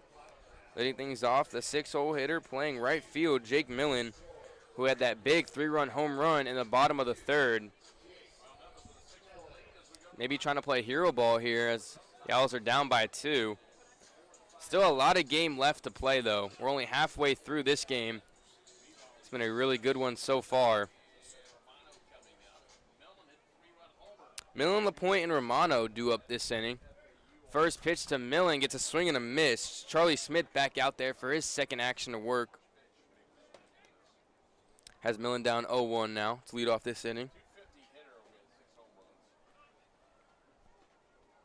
Smith comes set. Kick steals the 0-1 to Millen. Fastball low in there for strike 2. And now with 2 strikes, Memphis did have a shift to the right side going back to normal depth. 0-2 to Millen. Charlie Smith looking to get him out, no problem. Smith kick steals to Millen. It's hit sharply to second baseman. Fielded cleanly by Perez over to first for out number 1. That's going to bring up 7-hole hitter number 6 catching in this game, Dylan LaPointe. 1 for 2 on this game. It's 1 out, really trying to give the Owls life here in the bottom half of the 5th.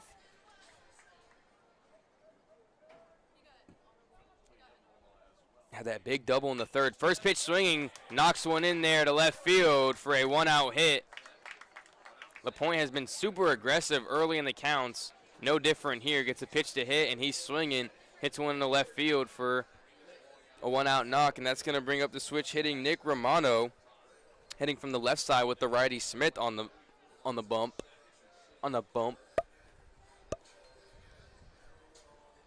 So the tying run now at the plate is Romano. LaPointe at first. Isn't a big stolen base threat, only has 1 on the year. First pitch to Romano inside, catches that part of the plate for strike 1.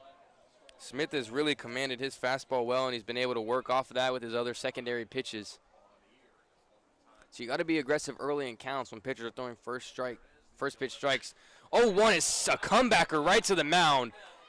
Fielded by the second baseman barehanded, but it dropped by the first baseman at first. Oh my goodness, Nick Romano hit a frozen rope back to the pitcher and Smith.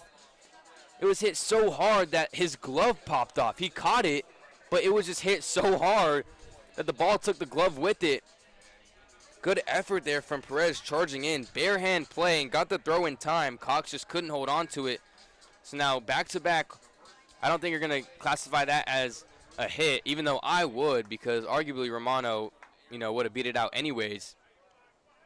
But an error, I guess they're marking it as. 2 on with 1 out, bringing up the 9-hole hitter, Brando LaRue. First pitch from Smith is a fastball in there for strike 1. Like I said, it's the 3rd time he's thrown a fastball first pitch, and the 3rd time it's been a strike. 1 out, 2 on LaRue. Smith kicks, steals, swings, hits one foul out of play over the Owls' dugout. 0-2 count now with 1 out. You just got to fight here if you're LaRue. You could do some damage, but if you're Smith, you could easily get out of this inning with a ground ball or just getting LaRue out, and then you're in a 2-out scenario where, just got to focus on the batter. 0-2 now. Charlie Smith comes set, kick, steals the 0-2 to LaRue just outside for ball 1. Memphis leading this one 6-4 in the bottom of the 5th, but the Owls are not going out without a fight. Down 2 at 2 on base. LaRue represents the leading run in this one. Romano at first represents the tying run. The 1-2 to LaRue swings, popped up sky high to the infielder. Third baseman Vasir tracks it down just inside or just outside the infield for out number 2. Had a good amount of spin, kind of tailed back towards the shortstop, but Vasir handles it no problem. Now the leadoff hitter for FAU comes up to the plate, Marshall Lipsy. 0 for 1 in this one, got hit by a pitch in the first, walked in the second, and struck out in the third. Now already his 4th plate appearance in the bottom of the 5th with 2 outs. Represents the leading run, tying run, obviously Romano at first, LaPointe at second. Smith kick steals first pitch swinging from Lipsy. Fouls it straight back, 0-1. Lipsy hitting .324 on the year. Has 8 homers, three doubles, and a triple on the season. Smith looking to get out of this inning unscathed. Lipsy trying to do the opposite. The 1-0-1 smoked into right center field. Lipsy's going to watch it fly because it is out of here into the trees. And Marshall Lipsy gives the Owls the lead in the bottom of the 5th. The second 3-run home run for FAU, and they are on top here late in the 5th inning.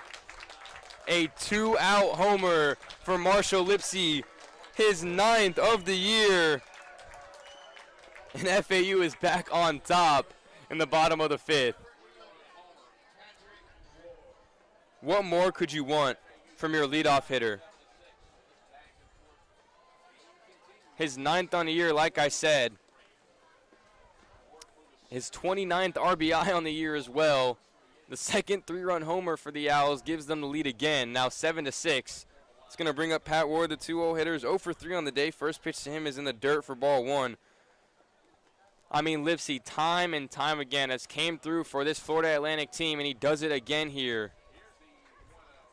1-0 to Ward, drops a slider in there for a called strike 1. I mean, I'm running out of words to describe Marshall Lipsy. 1-1 now. Smith kick steals to Ward. Smacks one foul off the netting.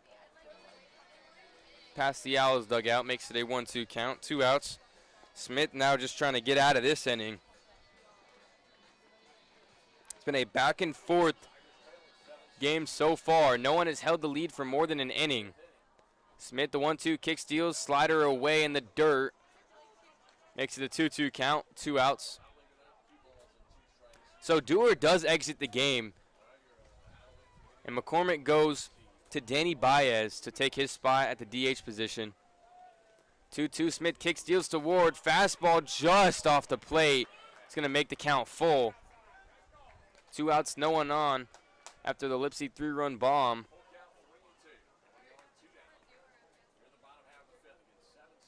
Smith gets set. The payoff pitch to Ward. Kick steals just off the plate. An amazing at-bat for Patrick Ward, and he draws a walk with 2 outs, bringing up Danny Baez, who is, like I said, just coming off the bench in this one. Did not play in the opener on Friday. So now that just, sparks some more, thoughts about what's going on with Jake Dewar. Obviously, I said it didn't look good, but now he has to exit this game as well. Charlie Smith really struggling here in the bottom of the 5th, where the Owls just retook the lead, up 7-5 or 7-6 now. They're doing what they couldn't do yesterday. They had 9 hits and only scored twice. Now they have 10 hits and have scored 7 runs, and we're only in the 5th inning, and it's not over yet. Smith kick steals, first pitch to Baez, low and in for ball 1. Looked like a changeup. Baez on the year hitting .333 with a .459 on base.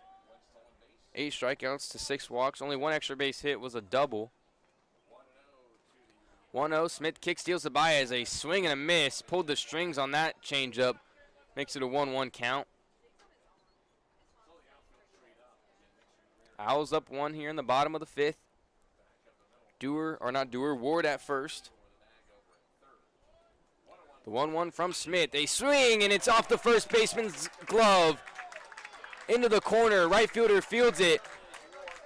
Baez at second. A stand-up double. Ward is going to be halted at third, so a 2-out double for Danny Baez, who just came into the game. And the Owls are cooking again here with 2 outs. After the Ward walk and the Baez 2-out double, puts runners on second and third for John Schroeder, who's 2 for 3 in this game. Has an RBI single in the first, singled again in the third and came around to score, and then lined out in the 4th to the first baseman. First baseman Shane Cox had a busy day. There's been some frozen ropes hit his way, and, I mean, they've gotten the best of him, to say the least.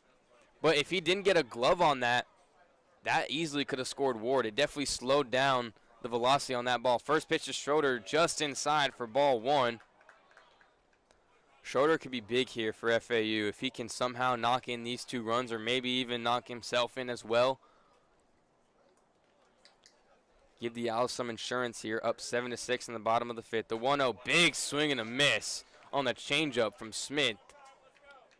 1-1 count now, 2 outs. Some guys up and moving in the Memphis bullpen as well.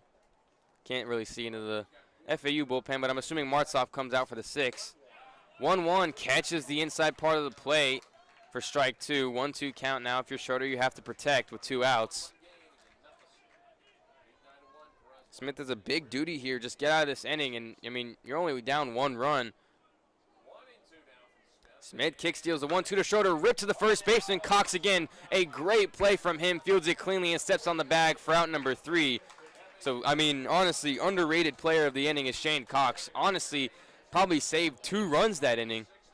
Even though he didn't make the play on the Danny Baez double, if he didn't get a glove on it, it would have easily scored Dewar from first. And then fields that frozen rope from Schroeder and keeps the lead at 1 for FAU. So heading to the top of the 6th, Martsoff is going to come back out, and he's going to face 8, 9, and 1 with the lead. Owls lead 7-6 here on FAU Owl Radio.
We are back on FAU Owl Radio, leading things off for Memphis.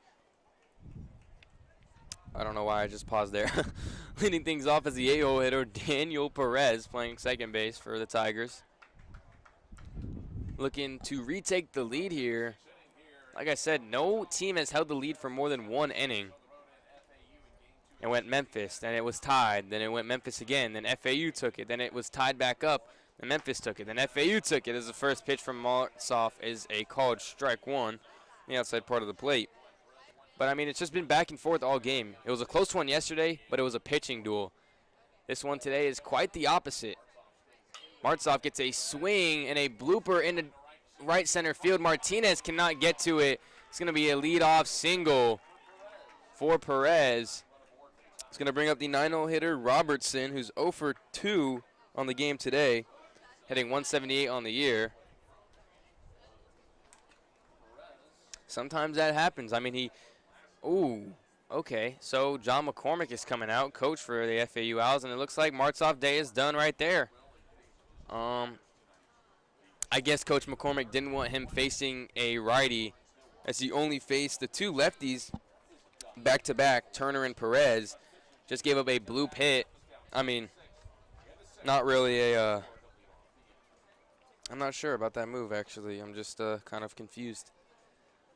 Only facing 2 batters, and Perez, the last batter he saw, he drew weak contact. It just found a spot in the outfield.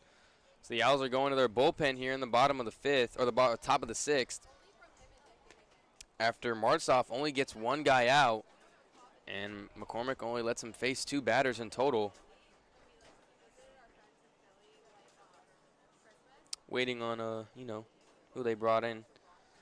It's going to be number 28 for FAU, Joey Abizia, the freshman, true freshman as well. Part of that 2024 recruiting class. And we'll go to break here on FAU Hour Radio, and we'll be back for Abizia's first pitch at the top of the 6th.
Welcome back to FAU Hour Radio. Bezio wrapping up his warm-up pitches, getting ready to face the 9-hole hitter Robertson.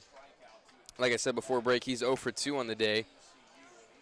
Bezia, through 8 1/3 innings on this year, has a 4.32 ERA, a sub-1 whip, allowing 5 hits, 4 earned runs, 3 walks, and 8 strikeouts. He's only given up 1 extra base hit, which was a double.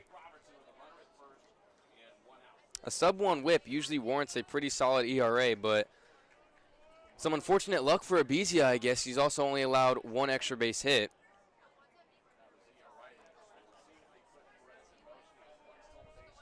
First pitch from Abizia is a slider dropped in there for strike 1. Robertson had a half swing, but didn't matter because it was a called strike anyways. Perez at first. He's 2 for 3 on the day. Isn't a big stolen base threat, but he's stolen 4 times this year. The 0-1 from Abizia, fastball in there for strike 2. So Robertson down 0-2. Abizia sits 92, 93, hits 94 occasionally. Played at American Heritage High School, another West Palm Beach school. I went to high school in West Palm Beach, and it was not fun playing against American Heritage at all. The 0-2, a jam shot in the shallow center field. Lipsy charging in on it is going to make the play for out number 1. So Abizia gets the first batter he sees out. Now has to face the top of the order, Cade Greer, who's 2 for 3 on the day. His first at-bat, he was being aggressive. First pitch he swung. The first pitch he saw, got a single in the right field. His second at-bat was almost a polar opposite, a lengthy at-bat, and the full count had a single in the center field. Abizia picks off for first. Perez is in there safely. Both teams have been hitting the ball well, seeing it well. 9 hits for Memphis, 11 for FAU. 6 runs for the Tigers and 7 for the Owls. Bezia checks first again. Greer represents the leading run, and Perez represents the tying run, of course, with 1 out. Bezia looking for a double play ball here against the leadoff hitter. First pitch to Greer, fastball on the outside part of the plate for strike 1. Bezia, again, like I said, true freshman. He first appeared in the first series that FAU played in, and I'm blanking on who they played. Bradley? I don't know. Maybe it was Bradley. Pickoff to first in time. A great pickoff move, and he gets Perez at first for out number 2. Bezia did a great job deking out Perez at first. Bezia has his routine. Looks over to Greer. Looks to first. Looks at Greer. Looks to first. And after that second look, he usually throws. And that's what Perez was thinking too, but he picked off and got him at first. 0-1 to Greer is fouled straight back for strike 2. And when Abizia picked off, Perez was starting his secondary lead, so he completely thought that Abizia was, in his stride, ready to throw. Got picked off at first. 0-2 from Abizia, fastball just off the plate and high for ball 1. Cade Greer's just been a great player so far for Memphis this year, now batting .286, their leadoff hitter, so he's highly trusted, of course, in the dugout for leading off. 1-2 from Abizia. Flare just out of play in the right field. I say just out of play, but it's near the basketball courts in the berm. So Greer stays alive, and he's going to see another 1-2 pitch. Trying to get a 2-out rally maybe for Memphis. They've scored in the last 3 innings. The only inning they haven't scored in is the second. Abizia 1-2 to Greer. Front door changeup. Tries to drop it in there. Doesn't get the call for ball 2.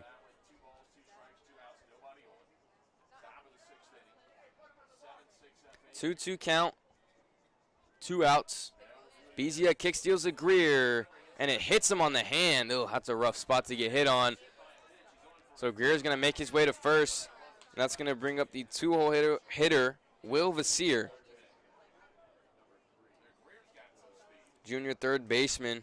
It's 2 for 2 on the day with a .283 season average now. Greer adds some speed to the base path.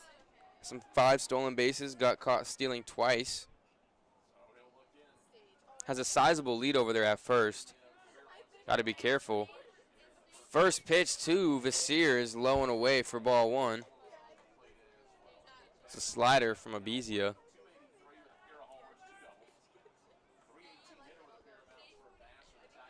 1-0 count. Abizia picks off the first over to Greer. Gets away from Ward at first. Bouncing off the wall now. Millen has to charge in on it from right field. So that's going to move Greer into scoring position with 2 outs as he represents a tying run for Memphis.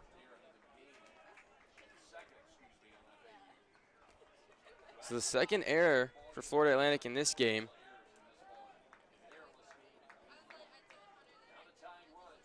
Just adds to the wild effect that this game has had so far. 13 total runs, 20 total hits from each team, and 4 total errors as well. I mean, I've been saying it all game. It's a complete polar opposite game from the game we saw on Friday. Usually on, a Friday night game, it is typically, less scoring because it's your best guy against their best guy. And Trey Beard has been phenomenal for FAU, and he had a great game, only allowing 1 run. But now, Saturday, Sunday, anything can happen. And Murphy's been a solid pitcher for FAU all year. Kind of lost it there in the latter half, giving up runs in 3 straight innings. But now Coach DeBachman comes in and having a word with his young pitcher with a runner in scoring position.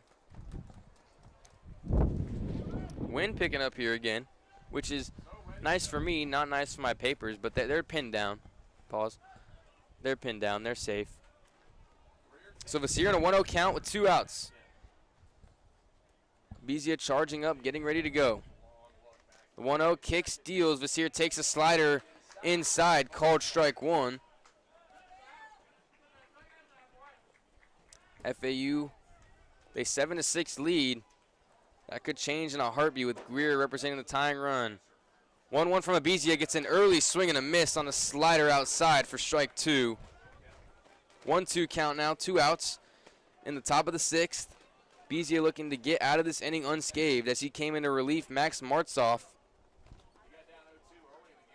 1-2 kick steals, slider outside again. Vasir says, I'm not swinging at that again. Fool me once, shame on you. Fool me twice. I actually don't know how the quote goes, but 2-2 count nonetheless. 2 balls, 2 strikes, 2 outs. Top of the 6th. Bezia kick steals a 2-2. Fouled off. Just barely gets a piece of that one. So we're going to stay put at 2-2 as Vasir stays alive. Vasir 2 for 2 on the day. Walked in the first. Had a single in the third. Singled in the 5th as well. 2-2 is outside as LaPointe back picks at second. Not in time. So full count now for Vasir. Abizia just trying to get out of this inning.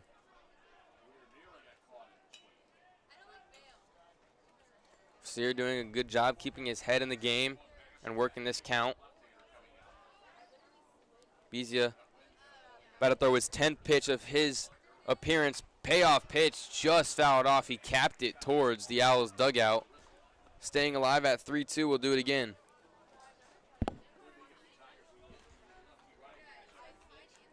Righty-righty matchup, Abizia versus Vasir. Abizia comes set. Kick steals a 3-2. Slider just off the plate, taken for ball 4. So 2 on with 2 outs. And Chase Nixon up to the plate. Greer still represents the tying run at second. Now Vasir at first represents the leading run for the Tigers.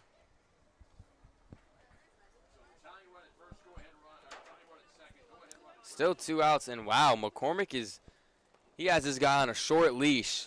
Martzoff comes out after only facing 2 batters and only getting 1 batter out. Abizia's coming out after now facing his 4th batter, only gets 2 out. And FAU's going to the bullpen again in the top of the 6th.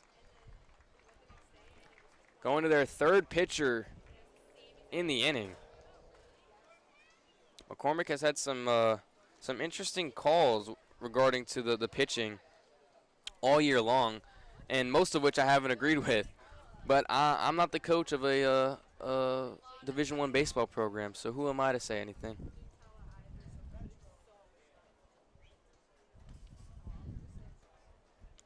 McCormick just getting confirmation from his dugout. I can't get a read on the number. I'm usually able to, guess who it is based off looks. It might be Buckler. It could be Ryan Buckler or Steven Andrews. Looks like it's number 55. No, not Zach Kilby. Something 5. Brian Booley. It's probably Brian Booley. Oh, I know it's a lefty. So it is Zach Kilby. It is Zach Kilby. Zach Kilby is going to come in to relieve Abizia of his duties after he faced 4 batters. He got 2 of them out, went 2/3 innings in the top of the 6th. And remember, Abizia was relieving Martz of his duties. So like I said, the 3rd pitcher of this inning, we will take a short break here on FAU Owl Radio. We'll be back.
We are back here on FAU Owl Radio. McCormick going to the lefty-lefty matchup here with the dangerous hitter Chase Nixon up to the plate. Zach Kilby comes into relief. Usually a midday starter or midweek starter for the Owls. Appears on Tuesday nights, Wednesday nights, such and such like that. But serves as a long relief out of the pen. First pitch to Nixon is a curveball dropped in there for strike 1. Nixon just looks at it, wants no part of that. 2 outs here. Memphis with 2 guys on. First and second. Kilby comes set, picks off to second for LaRue, and Greer's in there in time.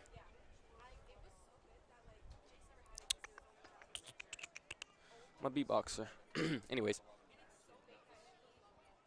Kilby an over-the-top lefty, fastball slider, curveball. He kick steals the 0-1 to Nixon, fastball high and away for ball 1. FAU has scored in bunches in this game. Every 2 innings, they've scored a run. Memphis has just been trickling out their runs throughout the innings. Only the 2nd inning is the only inning they haven't scored. The 1-1 from Kilby is a outside slider looked at for ball 2.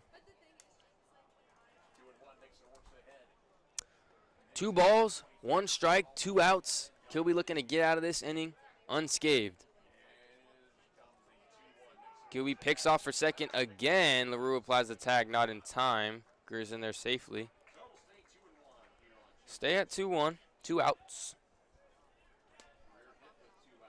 Nixon looking to give Memphis the lead, or at least tie the game here with 2 outs. 2-1, Kilby kick steals, changeup, blocked in there, hit up the middle. It's gonna bring home the runner, Greer from second, and Memphis has tied it up at 7 once again. Great piece of hitting there and a hitter's count from Nixon. Knocks in a run.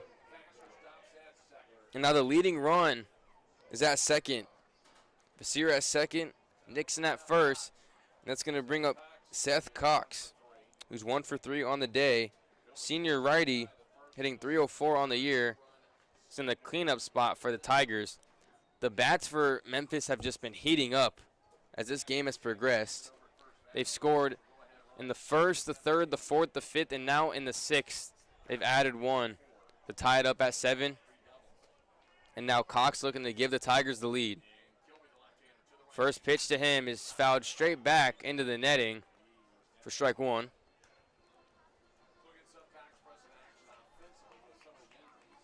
Cox hitting .304, .458 on base. Only hits 182 with 2 outs, but 385 with runners in scoring position. Has 3 doubles and a homer on the year. Kilby kick steals the 0-1 to Cox. High fastball for ball 1. Nixon on first, Vasir at second. Kilby looking to stop the bleeding in the 6th. Trying to get the Owls hitters back up to the plate. 1-1. Hit sky high. It's going to trail back out of play into the stands.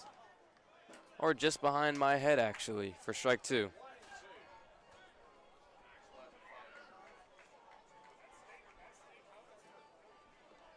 Kilby's thrown 33 and 2/3 innings, allowing 34 hits, 20 runs, 18 of which were earned, with 26 strikeouts. Kilby, the 1-2, kick steals, roped down the line, just foul.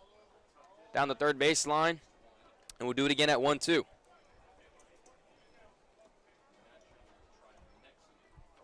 Nixon with the RBI single up the middle to tie this game at 7. Seth Cox looking to do some more damage here in the top of the 6th.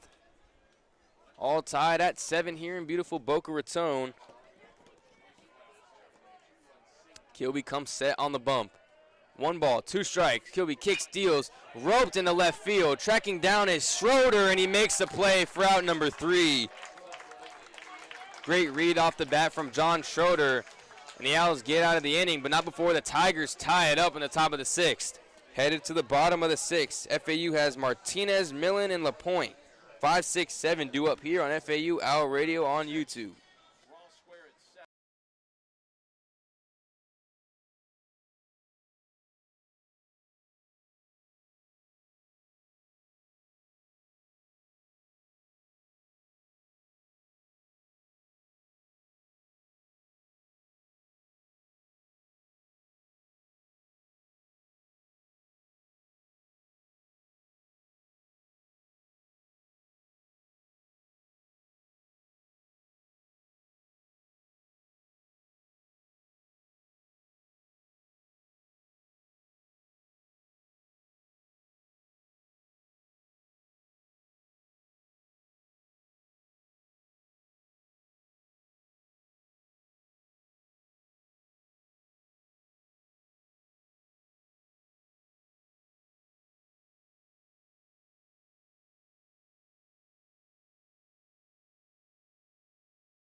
Welcome back to FAU Owl Radio. I don't know why I'm putting on that accent. It's stupid. Anyways, Charlie Smith is back on the mound for the Tigers after giving up a 3-run home run in the bottom of the 5th. It's going to be kept out there for the bottom of the 6th. Marshall Lipsy obviously came through, gave FAU the lead. But in the last inning, Chase Nixon with an RBI single tied it all up at 7. The bats have been on fire today, and I mean, you wouldn't have made that assumption that would happen in today's game after yesterday's game, where FAU scraped through and won 2-1 in a pitching duel. The difference for FAU especially is they've just been able to hit when they have runners on base. They had 9 hits yesterday, only 2 runs. Today they have 11 hits on 7 runs. So leading things off, 5-hole hitter John Martinez. Smith, first pitch swinging from Martinez down third baseline. Foul for strike 1.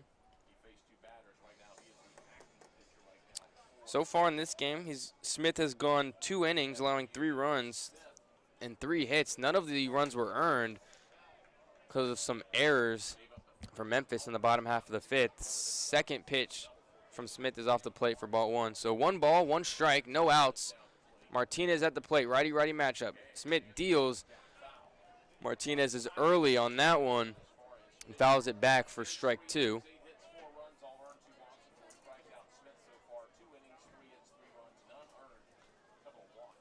Smith comes set. 1-2, winds, kick, steals. Martinez looks at one just off the plate for ball 2. Martinez trying to get this bottom half of the 6th started right. But has to come back in this count. Down 1-2, now 2-2. 2 balls, 2 strikes. Smith kicks, steals to Martinez. Fouls one down the third baseline near the Memphis dugout. Stay put at 2-2. Two errors for both teams. It's just been an interesting game. Both teams with double-digit hits, 10 for Memphis, 11 for FAU. Both have scored 7. Smith kick steals a 2-2 to Martinez. Smacks one in the right field. Tracking it down is Turner as he goes to his left and makes a play for out number 1. So no problem for Charlie Smith against Martinez, who's now 0 for 3 on the day. It's going to bring up the 6-hole hitter for FAU, Jake Millen, who's 1 for 3 on the day. Obviously, he had that 3-run shot in the 3rd. Struck out in the 1st and grounded out in the 5th. He's a 341 on base. That was his 6th home run of the season earlier. Smith kick steals. First pitch outside for ball 1. Infield shifted heavily to the right. First baseman playing on the line. Second base playing in between shortstop, who's to the right of second base. Smith kick steals 1-0 to Millen. Is fouled straight back over the netting for strike 1. I'm not very confident in Millen's ability to lay down a bunt, but if there's ever a time to do so, it would be now. If you were able to get a push bunt down the third base line, it's going to be an easy knock. 1-1 from Smith, bounces straight back for ball 2. Just spiked that one.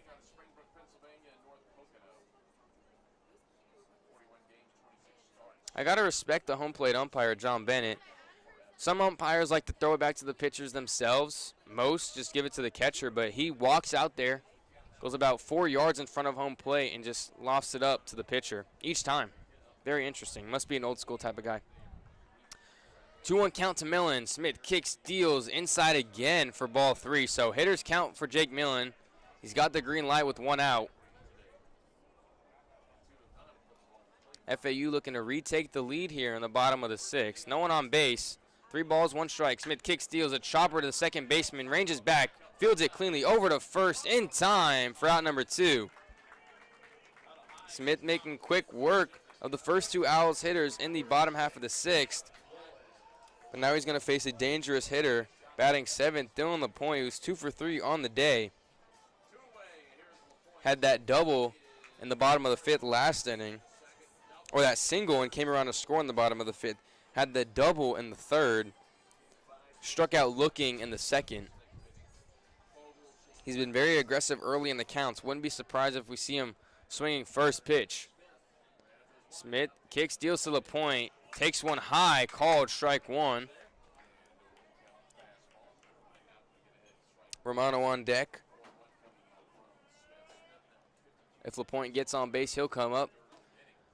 0-1 gets an early swing and a miss from LaPointe. So Charlie Smith up in the count 0-2 with 2 outs. Looking to have a clean bottom half of the 6th.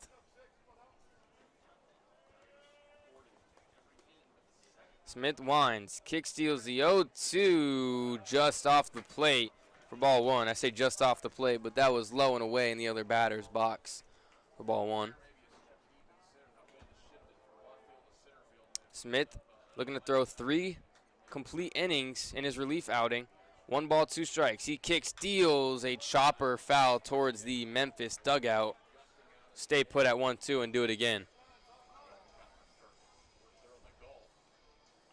No runners on, 2 outs. The bottom of the 6th. Again, we're all tied up at 7 apiece. Approaching 6:30 EST at 6:22 local time. Smith kick steals the 1-2. A good take there from LaPointe. Doesn't chase at the slider off the plate for ball 2.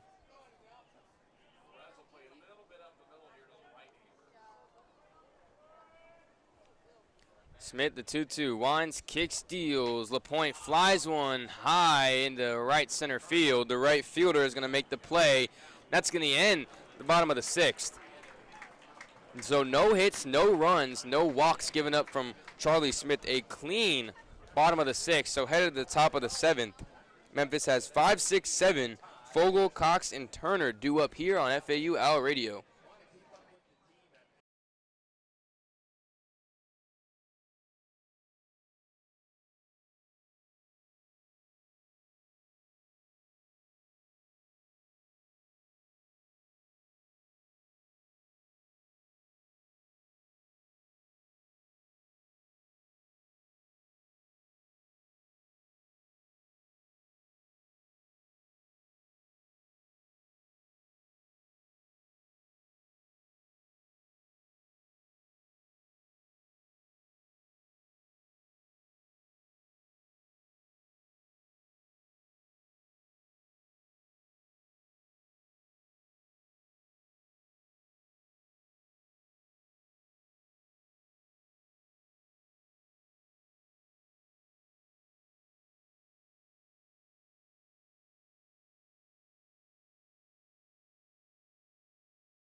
Welcome back to FAU Hour Radio. The sun is still beaming on me. It has been for the last 5-6 innings. Leading things off for Memphis is the 5-hole hitter, Justin Fogel. 0 for 3 on the day. Kilby still out on the mound. Only faced 2 batters in the top of the 6th. Serves as a long relief guy for FAU. First pitch, high and away for ball 1 to Nixon. Or Fogel. I don't know why I said Nixon. Fogel in his 4th plate appearance in this one. Struck out in the 1st. Grounded out in the 4th. Flew out in the 5th. Kilby the 1-0. Hit right back up the middle. Fielded cleanly by LaRoe, who was shifted to the right over to first to Ward for out number 1. Shift played a big factor in that play. I don't think Martinez at second, if he's playing normal depth, is making that play. Good job by LaRue, who had that error actually earlier. Just got to put it behind you. They say that goldfish are the happiest creatures on earth because they have a 5-second memory, but I've also heard that that is completely false and not factual. Anyways, 1 out here in the top of the 7th. Kilby kick steals, curveball drops in there, doesn't get the call for ball 1. Shane Cox now up for the Tigers. Struck out in the 2nd, reached via error and came around to score in the 4th and walked last inning in the 5th. Or 2 innings ago, I should say. The 1-0 from Kilby. Curveball again drops in there for strike 1. Kilby kind of reminds me of a Kershaw-ish. Him and Trey Beard have similar play styles. Both go fastball. Wait, what does Beard throw? I think Kilby does a slider, and Beard does not. As the 1-1 is hit sky high in the right center field. Tracking it is Lipsy. He calls the right fielder Millen off for out number 2. But yeah, Kilby throws fastball, slider, curveball. Beard throws fastball, changeup, curveball. Yeah, fastball, changeup, curveball. Got the inside scoop that he's trying to develop a cutter as well, which, wow, look out if Trey Beard is able to develop a cutter and be able to use it effectively. So 2 outs now in the top of the 7th. Kilby now pitching an inning full so far in relief in this one. Side Turner coming up to the plate, takes strike 1 off of a curveball that lands in the zone. Side Turner hits 91 with 2 outs, so sub 100 batting average with 2 outs. 0-1, Kilby kick steals. Turner smacks one. Oh, diving play from Martinez at second. Throw to first in time. What a play from John Martinez, a transfer from the University of Florida to end this inning.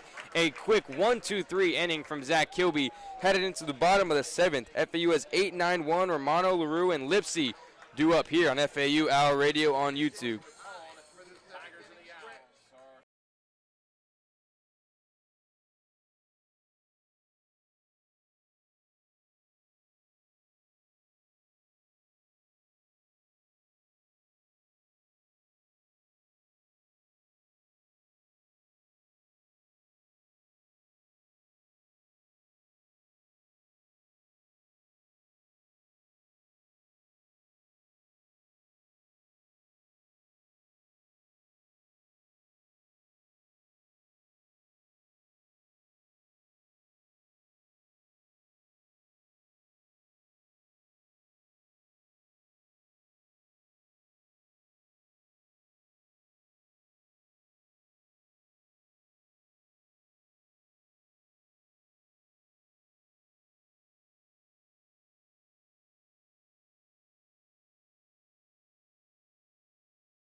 Welcome back to FAU Hour Radio. The 7th inning stretch wraps up.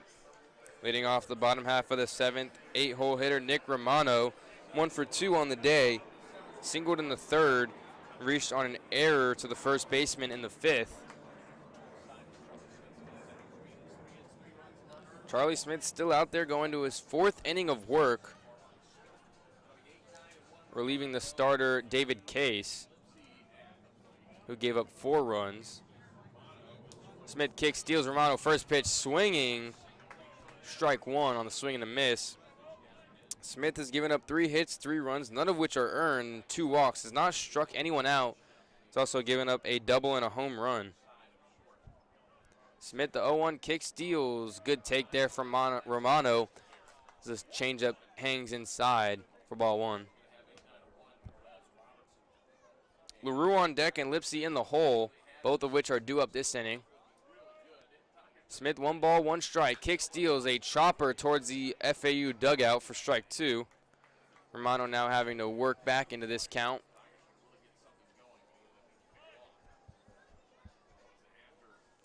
I really wish there was some sort of breeze coming through because I'm starting to sweat again, a lot actually.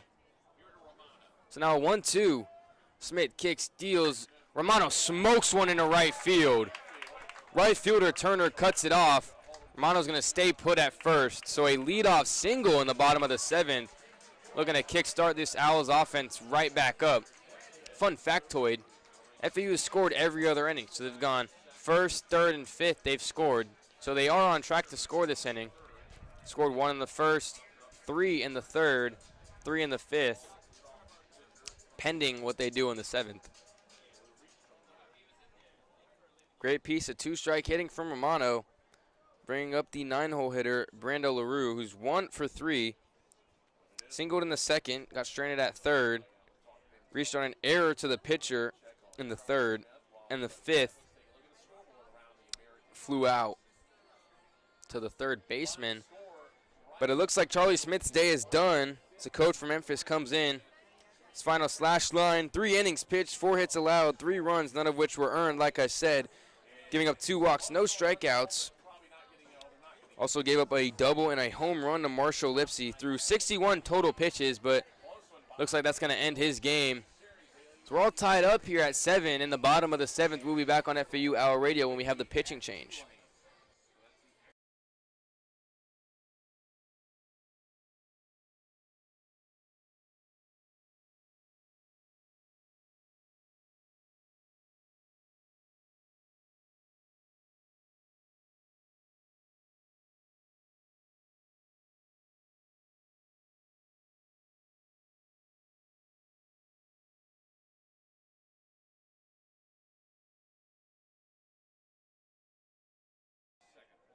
Looks like Smith is actually going to stay out there on the mound for Memphis.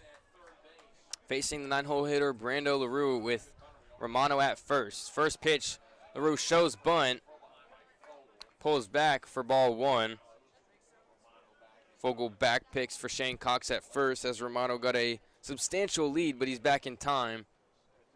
As the first baseman, Cox was not ready for it because he was playing the bunt. So now corners in for Memphis. 1-0 count. Smith kicks, steals to LaRue. Shows bunts again.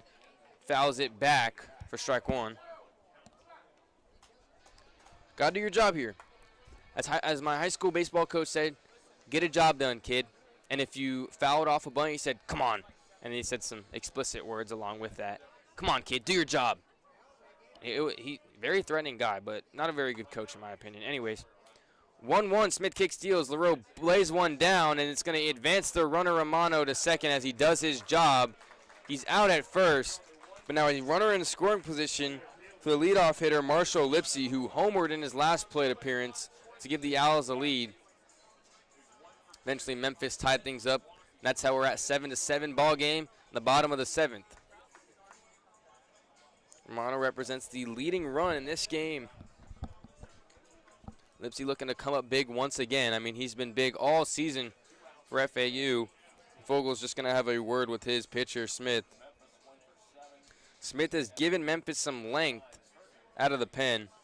That's been Tigers' strong suit all season long. Their pitching has been solid. The bats just haven't been able to hold them up. But in this game, the bats have done more than enough. It's been the pitching that's let them down. Giving up 10 hits, 7 runs. Charlie Smith's given up 3 runs, but somehow none of which are earned, even though he gave up a home run. And I know that the runners on base don't count, but I feel like the home run usually counts, but maybe I'm wrong. So the infield gathers to have a word with Smith, trying to game plan here against Lipsy. I can imagine, since they have a pitch comm, the pitching coach for Memphis said something to the catcher to call for a mound visit, and he just repeated word for word what his pitching coach said. Because once you use your second mound visit, the pitcher has to come out. And they already used their mound visit earlier in this inning before LaRue laid that bunt down to advance Romano to second. Oh, and now an actual mound visit, and that's gonna do it all for Smith. Smith's day is done. The second mound visit, so he's gonna come out. So his real final slash line: 3 1/3 innings pitched, 4 hits allowed, 3 runs, none of which were earned, like we've said about 4 times already.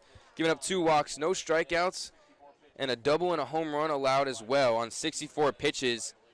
And the Tigers are going to call to the pen here on FAU Hour Radio. We'll be back when we have the name.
Welcome back to FAU Hour Radio. A pitching change for the Tigers.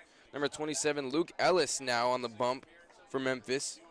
Coming into this game with a .93 ERA, a .83 WHIP. He's 2-0 on the year. In 9 2/3 innings, he's allowed 6 hits, 1 run. All of that sole run was earned, of course, and allowed 2 walks on 7 strikeouts. He's given up a double and a home run on the year as well. So, I mean, a pretty shut-down arm, it seems like, for Memphis. Definitely what you're looking for here as you want to keep the game tied at 7 and get the bats back up to do some work. In the top of the 7th, Memphis had only their second scoreless inning. Didn't score in the second, but every other inning besides the second and the 7th inning, they have scored. And that's how we're at 7 apiece. 2 3-run home runs have really done the damage for FAU, responsible for 6 of the 7 runs. Schroeder responsible for the other sole run in the first inning with an RBI single. So lefty-lefty matchup. Ellis, first pitch to Lipsy in the dirt, almost gets away from the catcher. Fogel keeps it in front for ball 1. This is Lipsy's second bat of the season because his first bat actually snapped in half when me and Chris were covering a game earlier. The 1-0 from Ellis, a slider just low for ball 2. You don't want to get Lipsy into a hitter's count. As good as a pitcher Luke Ellis has been, I mean, Lipsy's probably been a better hitter comparatively. 330 now on the year. 2-0, high and tight for ball 3. So a 3-0 count now. Ellis has thrown 3 straight balls coming out of the pen. Definitely not what you want to see if you're Memphis. 3-0, automatic strike. There it is for strike 1. Fogel's had some trouble throwing it back to Ellis, which is interesting. He hasn't had that problem until Luke Ellis came into the game. I know for some people that's definitely a problem. It's a scientific term, I'm not going to say it. 3-1 from Ellis, and Lipsy draws a walk as the slider bounces off the plate for ball 4. But there is this like mental block / mental disease that baseball players get. It's called I don't want to say it because if I say it, it's like a cursed word. You're not supposed to say it.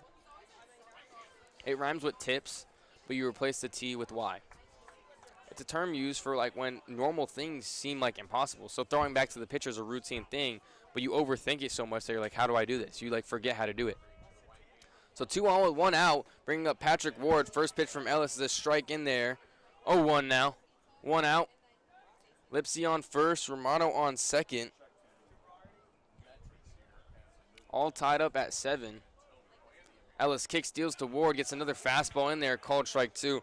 Ward has not been seeing the ball very well in today's game. He's 0 for 3 with a walk in the 5th. But, I mean, if you're Ellis, you just have to put it in the zone. And Ward really hasn't done much with anything. Ellis comes set, kick steals the 0-2 to Ward, high near the head area of Ward for ball 1. Ward hitting 294 with a 376 on base, hits 267 with runners in scoring position, has 14 extra base hits on the year. Lays off the 1-2. Good take there from Ward. Makes it a 2-2 count.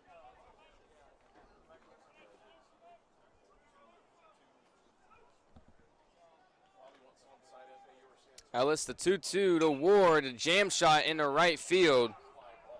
Turner coming in on it. Makes the play. Romano's going to stay put at second. Good job there from Ellis getting the 2-0 hitter Patrick Ward out. So, interesting development again. We know how much McCormick relies on those matchups as he took out Martzoff after only facing 2 lefties, didn't want to see a righty. But Danny Baez is a lefty, and he's in a lefty-lefty matchup right now, and he's not coming out. And Baez struggles versus lefties. So, you know, you can deduct why I'm a little bit frustrated. First pitch to Baez, changeup high off the plate for ball 1. Yeah, Fogel has been struggling throwing the ball back to the pitcher. He's been really struggling. It's been high, it's been low, it's been away. He hasn't been able to deliver an accurate ball after the pitch. The 1-0 fastball outside for strike 1. And again, Fogel has just not been able to throw the ball accurately to the pitcher. Lipsy on first, Romano at second. The 1-1 to Baez fouled straight back for strike 2. So Ellis is a strike away from getting out of this inning unscathed after coming in to relieve Charlie Smith of his duties. Ellis, 1 ball, 2 strikes. Kick steals to Baez, another foul ball to the parking lot. So Baez stays alive at 1-2 and we'll do it again with 2 outs. Still all tied up at 7 apiece. FAU has 12 hits, Memphis has 10. Ellis trying to get out of this inning. The 1-2 to Baez, fouled towards the parking lot again. Baez showing some good fight here, down the count 1-2. Back-to-back foul balls. Looking to put the ball in play and score the runner at second, Romano, to give the Owls the lead. Ellis, 1-2, kick, steals, fastball just off the plate for ball 2. Big league take there from Danny Baez, who's a transfer from IRSC, Indian River State College, community college, a JUCO, about 5 minutes away from my hometown in Stewart. The 2-2 to Baez gets a sword swing and a miss for strikeout number 1 on the day for Ellis and gets out of the inning unscathed, relieving Charlie Smith of his duties. The top of the 8th, Memphis has 8-9-1. Daniel Perez, Creek Robertson, and Cade Greer here on FAU Owl Radio.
Top of the 8th inning here on FAU Owl Radio. Zach Kilby still on the bump for FAU. Like I said, he's a long relief guy for the Owls. Leading things off for Memphis is the 8-hole hitter Daniel Perez. 2 for 3 on the day, has a 133 season average, so he struggled heading into this one, but he's got it together for this game.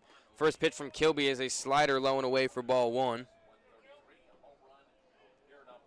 LaRoe shifted to the right, just left of second base with his heels on the grass. The 1-0 from Kilby, a changeup dropped in there, high and away for strike 1. He gets the call. Perez has singled in back-to-back plate appearances in the 4th and the 6th. Had an RBI single in the 4th. Kilby, the 1-1 kick, steals to Perez. A knee-buckling curveball in there for strike 2. Gets Perez looking. Memphis running out of opportunities to take the lead here. Top of the 8th. Kilby kick steals. He 1-2 to Perez. Is hit softly to Martinez at second. Over to Ward at first for out number 1. It's going to bring up the 9-hole hitter, Creek Robertson, who's 0 for 3 on today's game. Perez now 2 for 4 after that ground out to Martinez. All tied up at 7 here in beautiful Boca Raton, Florida. Wouldn't want to do anything different on this Saturday, really. Couldn't choose a better activity to do, really. I mean, I'd probably just be sitting in my room playing MLB The Show, honestly. First pitch to Robertson, a curveball, doesn't catch the plate for ball 1. Just a little bit high. Robertson on the year, 176 average, 272 on base. Has 7 doubles and a homer on the year, though. 1-0, Kilby, changeup, low in the dirt for ball 2.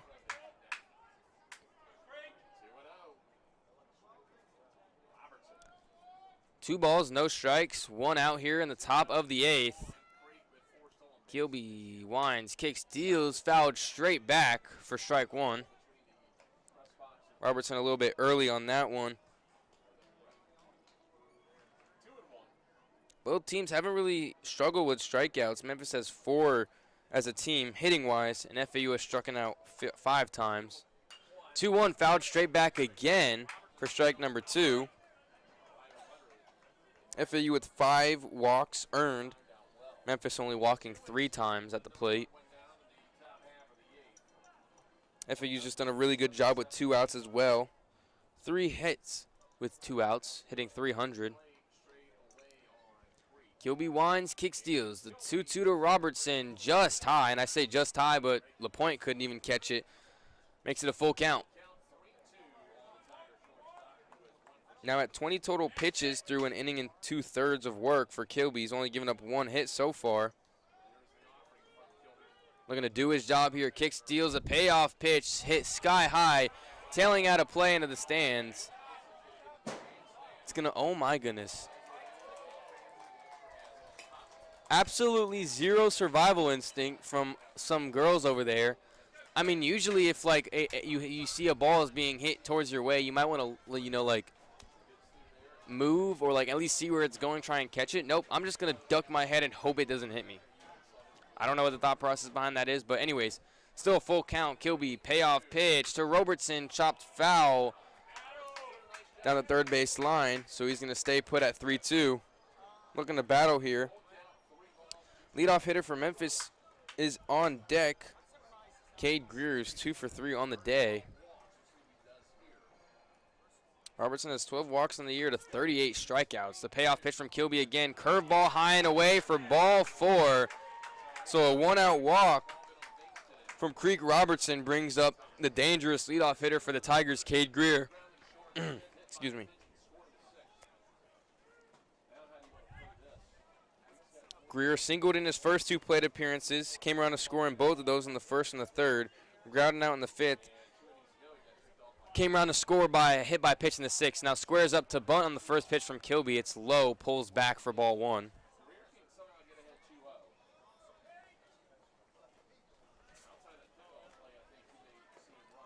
Greer comes, or Kilby comes set, the 1-0, kick steals to Greer, tries to lay down a bunt. It's hit straight back off the plate for strike 1. Robertson's got to be wary of Kilby's pickoff move. as a lefty, it's hard to tell, you know, when he's picking off or not. Kilby comes set the 1-1. Picks off. There we go to Robertson. Not in time. Robertson got a good read on it. Still tied up at 7 here in the top of the 8th. 1 ball, 1 strike, 1 out. Greer at the plate. Kilby kicks, deals a jam shot, tailing foul, and it's going to land foul. Millen couldn't track it down in time for strike 2.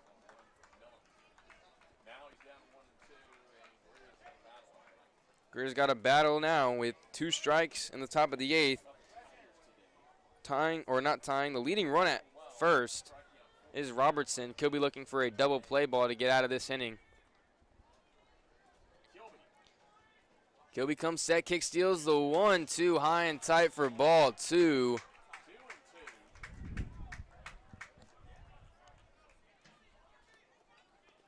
Two balls, 2 strikes, 1 out. Robertson at first. Kilby rocks, fires the 2-2 fouled straight back. We got a flincher over here walking by. It's like a 12-year-old, maybe like an 8-year-old. After a while, once you've been to enough baseball games, you don't really flinch at those. So 2-2 still with 1 out. Kilby picks off for first for Robertson, not in time.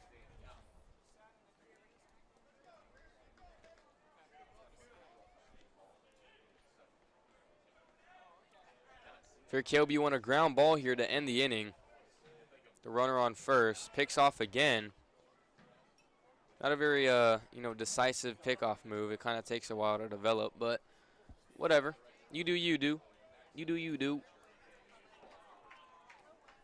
You do you do. Still 2-2 with 1 out. Kilby fires. Greer gets a late swing and a miss for strikeout number 1 for Kilby on today's game for out number 2. It's going to bring up the 2-hole hitter, Vassar. Will Vassar, who's playing third today. He's 2 for 2 on today's game, hitting .283 on the year. Batting average of 2 outs is .318 as well, so he's a good 2-out hitter. Trying to give Memphis the lead here late in the top of the 8th. Kilby fires, first pitch low in the dirt for ball 1.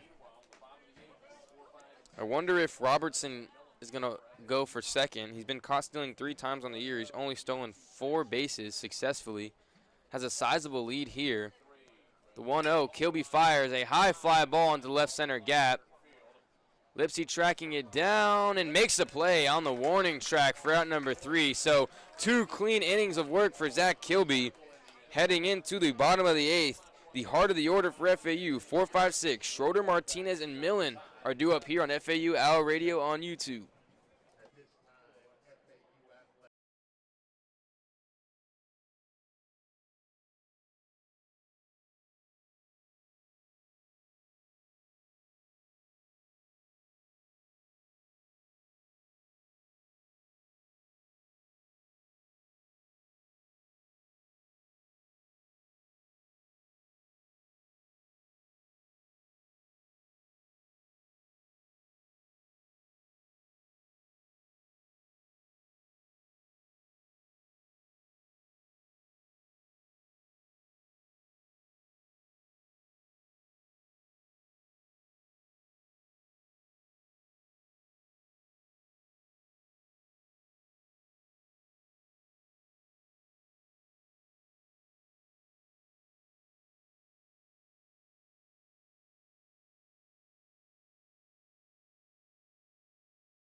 Welcome back to FAU Owl Radio's coverage of Florida Atlantic baseball. We've got a good one on our hands in this one. All tied at 7 heading into the bottom of the 8th. Can FAU get it done? We'll have to wait and see. Leading things off for FAU is the cleanup hitter, John Schroeder, who's 2 for 4 on the day, hitting .264 on the year. Started the day 2 for 2 with an RBI single in the first, singled in the third as well, and came around to score. But since then, he's been quiet. Lined out in the fourth and grounded out in the fifth.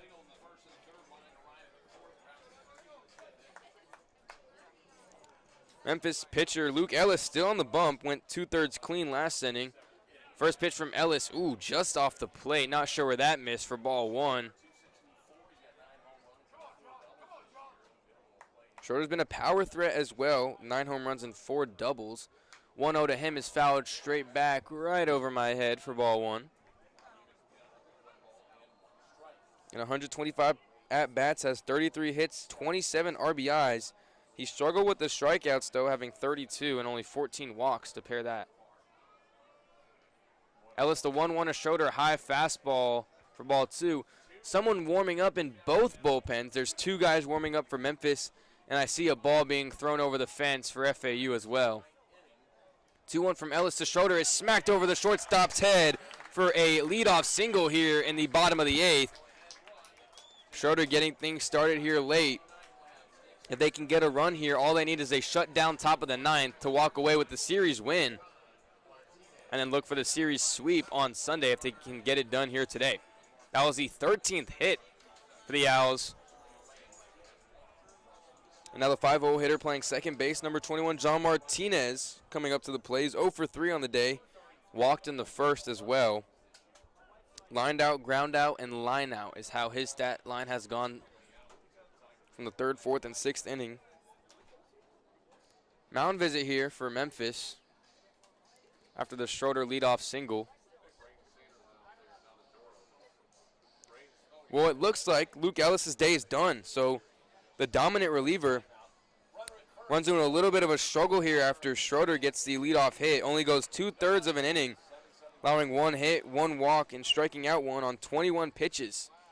So Memphis makes a call to the pen, and we'll be back on FAU Hour Radio with John Martinez leading things off, or starting things off for the new pitcher.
New pitcher for Memphis.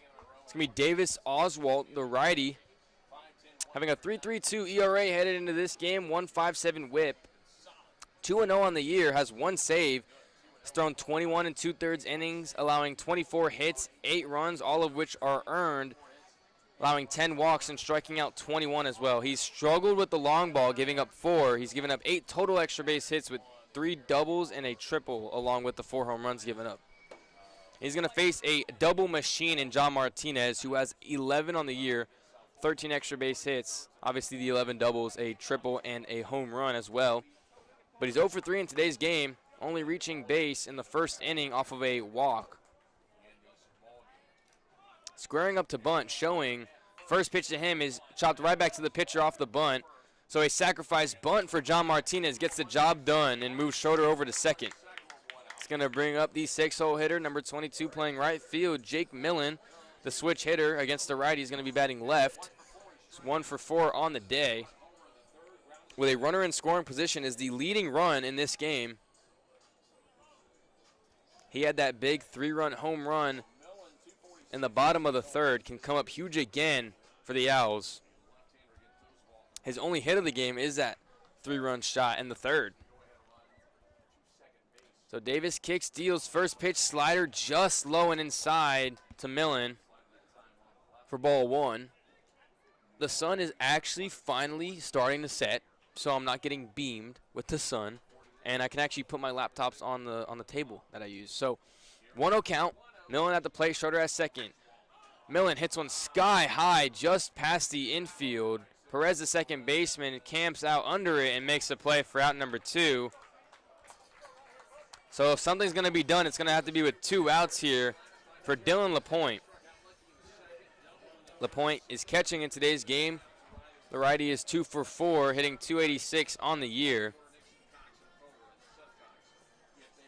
With 2 outs, he only hits .150, but with runners in scoring position, it's .389. As for Davis Oswalt, was I calling him Oswalt Davis? That's crazy. Davis Oswalt allows a .290 batting average with 2 outs and .286 with runners on base. First pitch to LaPointe, drops a good slider in there for strike 1. Might have been actually a curveball. Kind of hard to tell from this angle. We'll go with curveball. Had a little bit more of a downward break than a slider would. Oswalt kicks, deals the 0-1, hit sky high again. Just past the infield for Roberts, the shortstop. Camps under it and makes the play for out number 3. So Davis Oswalt in relief for Ellis. Comes in, throws 4 total pitches and 2 pop-ups. Gets 2 batters out, or 3 batters out because of the sacrifice bunt from John Martinez. So we're all tied up heading into the top of the 9th. Memphis has 3, 4, 6. Nixon, Cox, and Fogel due up. Trying to take the lead here on FAU Owl Radio.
We are back here on FAU Owl Radio. New pitcher for FAU is Steven Andrews, so Zach Kilby's day is done. His final line, 2 1/3 innings pitch, allowing 1 hit, 1 walk, and 1 strikeout on 36 total pitches.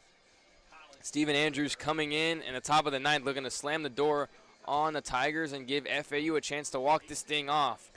We're all tied up at 7 apiece in Boca Raton, Florida. And Andrews wrapping up his warm-up pitches. He's going to face the heart of the Memphis order. 3, 4, 5. Nixon, Cox, and Fogel due up.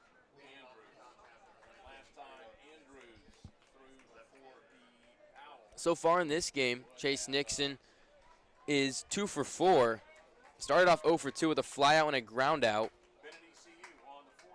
Caught a groove in the 5th with a RBI double. Actually, no, not an RBI double, just a normal double, but came around to score in that 5th inning, and then an RBI single in the 6th. So back-to-back scoreless innings for both teams. FAU hasn't scored in 3 innings. Memphis trying to take the lead here in the top of the 9th. Andrew rocks and deals first pitch low and away for ball 1 to Nixon. On the year, Andrews has a 5.68 ERA, a 1.21 whip, 2-1 win-loss ratio in 19 innings pitched, has given up 21 hits, 13 runs, 12 of which were earned. His second pitch is outside and away for ball 2. Allowing 2 walks and 16 strikeouts on the year as well. Struggled with the hard contact for sure, giving up 4 home runs and 4 doubles along with a triple. So 9 extra base hits given up in 19 innings pitched. 2-0 from Andrew. Rocks and deals just off the plate outside again. He's struggling to find the zone right now. And down 3-0 in the count already. Nixon is going to take the automatic strike here if Andrews can find the zone.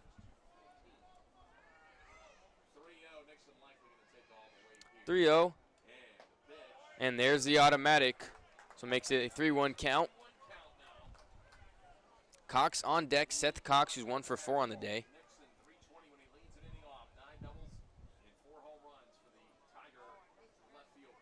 Andrews a 3-1. Rocks and deals a big swing. Knocks one into left center field. It's cut off by Schroeder before it gets too far into the gap. A big round from Nixon. He stays put at first. So a leadoff single for Memphis. And they're looking to take the lead here in the top of the 9th with their 4-hole hitter Seth Cox coming to the plate.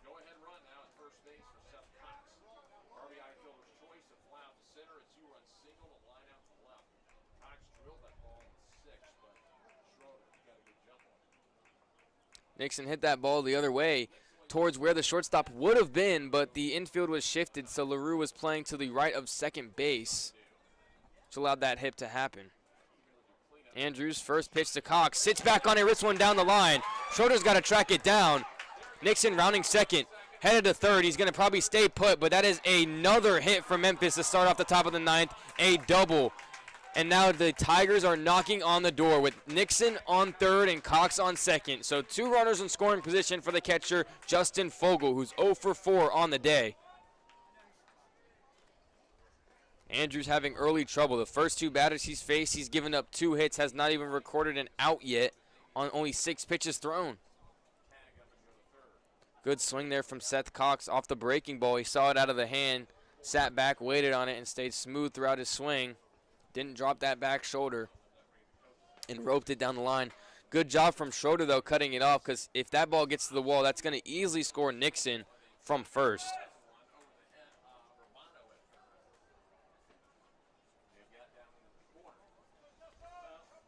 I'm kind of wondering why, Coach McCormick went away from Kilby. Wasn't really struggling by any stretch of the imagination, but he didn't want him to stay out there. Maybe saving him for next game, and that means Coach McCormick is actually going to come out after Andrews only faces 2 batters. He gives up 2 hits, puts 2 runners in scoring position in the top of the 9th. So FAU making another call to the bullpen, it looks like. So Andrews is going to give the ball up to Coach McCormick. It looks like. It is only the first mound visit, but usually when Coach McCormick comes up to the mound, it means business, and you're usually done. But this is their 5th pitcher for FAU. So you wonder if McCormick is wondering if, he should just leave him out there and try to get out of this. Because, I mean, their bullpen is kind of depleted at this point. They used 2 guys yesterday from the pen. And yeah, looks like Andrews' day is done. He gives the ball up to Coach McCormick, doesn't record an out, throws 6 pitches, giving up 2 hits, one of which was a double, and he put 2 runners in scoring position, Cox and Nixon at second. Whatever.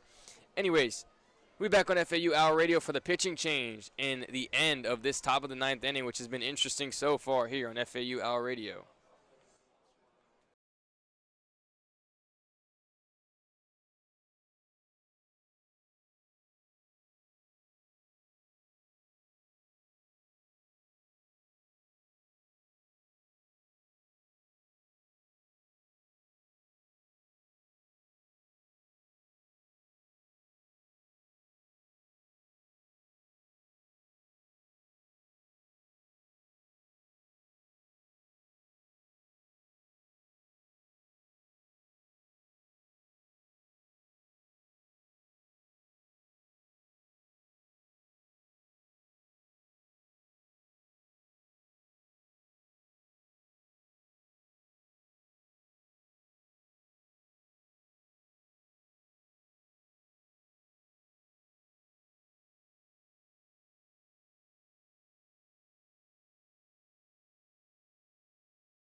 The new pitcher for Florida Atlantic here in the top of the ninth is the southpaw, number 49, Kide Adatui. Coming into this game, has struggled this year.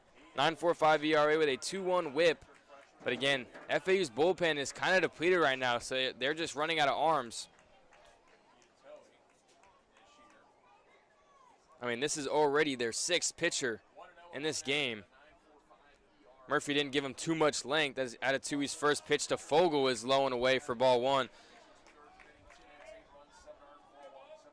But like I said, Murphy only gave him 4 2/3. Martzoff a third. Abizia 2/3. Kilby gave him 2 1/3. Andrews couldn't even get an out.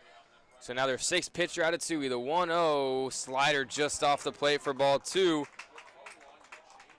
Memphis can take the lead the top of the ninth. It's been all tied up at 7 since the 6th inning when Memphis tied it up. Roxon deals a 2. Adatui is smacked into left field. That's going to score one. Schroeder, throw in.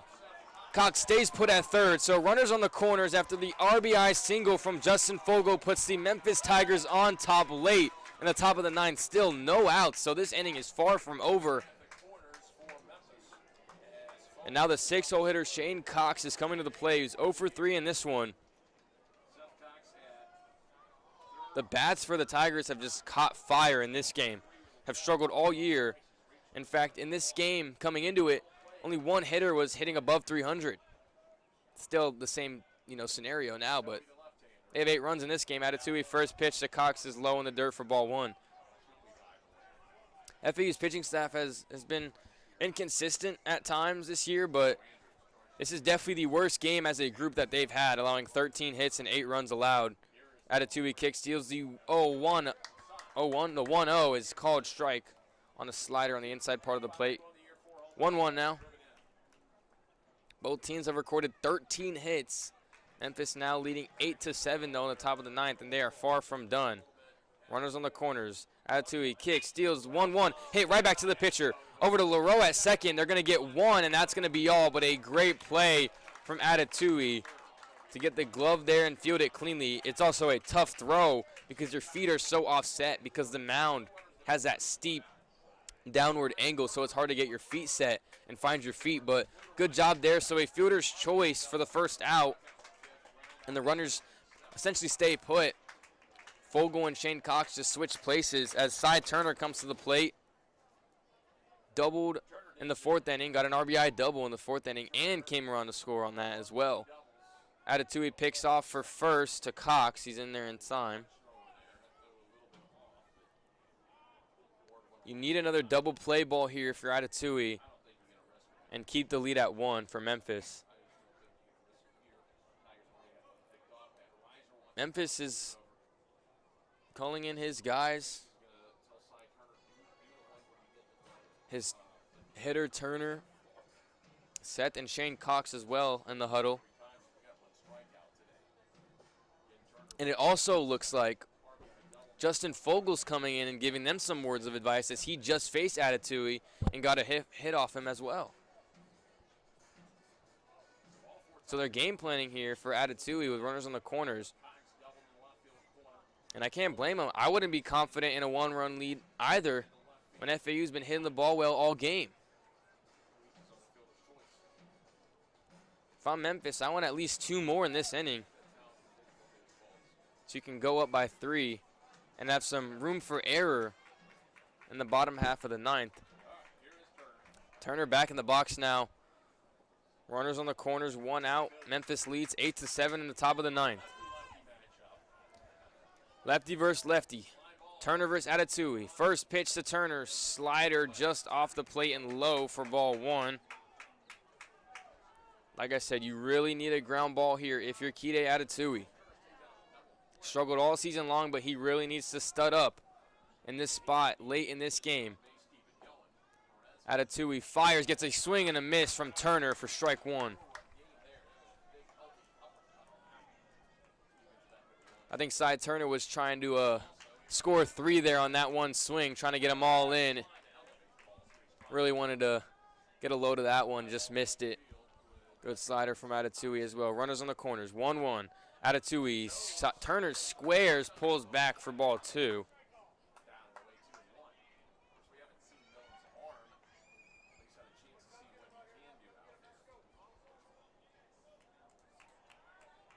Big spot here for Atatui. Trying to stop the bleeding. Owls have already allowed one. Memphis on top 8-7 as Atatui picks off for first. Cox is in there in time.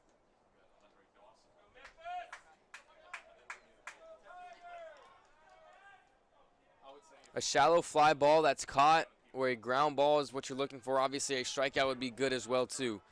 2-1 from Atatui. Slider high and away for ball 3.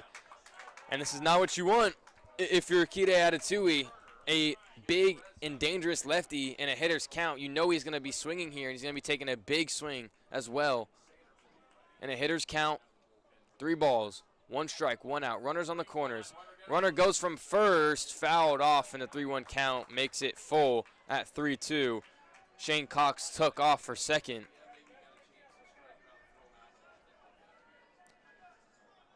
If Turner didn't swing, I'm not sure if LaPointe would have just held on to that and not risk the runner from third and Seth Cox coming home to score. 3 balls, 2 strikes, 1 out. Runners on the corners. Payoff pitch from Atatui to Turner. Swing and a miss for strike 3. Akide Atatui with a big strikeout here in the top of the 9th. 2 down now, and that's going to bring up the 8-hole hitter, Daniel Perez. He's been solid this game. It's 2 for 4. He struck out looking in the second, bounced back in the 4th and the 6th with 2 singles, one of which was an RBI single in the 4th and grounded out in the 8th. Memphis getting his young, I shouldn't even say young because he's a junior, but getting his hitter some words of advice, some words of encouragement as he heads to the plate. Coach DeBachman wants to have a word with his guy now as he wants to talk to Atatui. I mean, just to take a step back, obviously, I want to be as unbiased as possible, and I think I do that pretty well. But just as a baseball fan, obviously I want to see FAU win. But wow, what a game so far. Yesterday, 2-1 win. Love to walk away from wins, but you also love to see some runs be scored. And I was kind of hoping, you know, maybe I could get some action. I've gotten action. 15 total runs, 26 total hits. Only, I think, 5 total innings where runs have not been scored. So, I mean, every other inning there's action on the base path. We've seen 2 home runs, both by FAU. Memphis has done a great job just battling this entire game. They've struggled all year, and they really need this win. Atatui kicks, deals first pitch to Perez outside for ball 1. 2 runners in scoring position, Shane Cox and Seth Cox, second and third. 2 outs here in the top of the 9th. Atatui looking to stop the bleeding. He rocks, he deals, the 1-0 low in the dirt for ball 2. And both the batters he's faced, he has gotten behind in the count each time. Excuse me.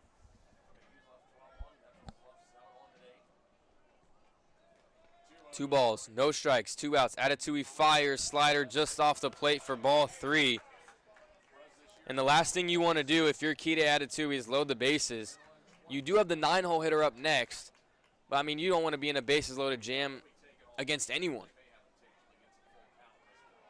The 3-0 pitch. The automatic. 3-1 now with 2 outs. In the top of the 9th, Memphis has the lead 8-7. 3-1 here. Atatui likes to lean on that slider. Wouldn't be surprised to see a fastball, though. Try to jam Perez inside. 3-1, Atatui, fastball off the plate for ball 4, and the bases are juiced for the 9-hole hitter, Chase Creek Robertson.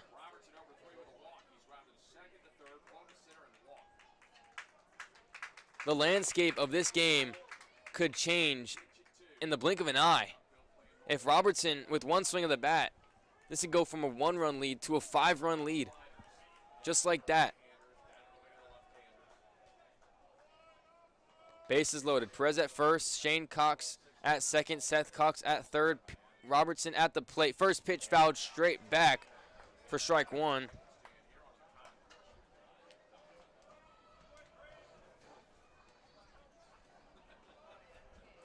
Calm the nerves a little bit. You're at home. looking to secure the series over Memphis. Atatui in a big spot. Bases are loaded. The 0-1, Robertson chops one foul. It's going to make it 0-2. Atatui is one strike away from getting out of this bases loaded jam and only allowing one run in the top of the ninth. After Memphis started the inning with runners on third and second. Bases loaded. 0-2. 2 outs. Atatui kicks, steals, hits it down the first base line and lands foul. That would have been trouble for FAU, and that's exactly what you wanted to see if it stayed fair if you're Memphis. That would have easily scored 2, maybe 3, as he was tailing away from the right fielder Millen, but it lands just foul. But Robertson fights to see another pitch.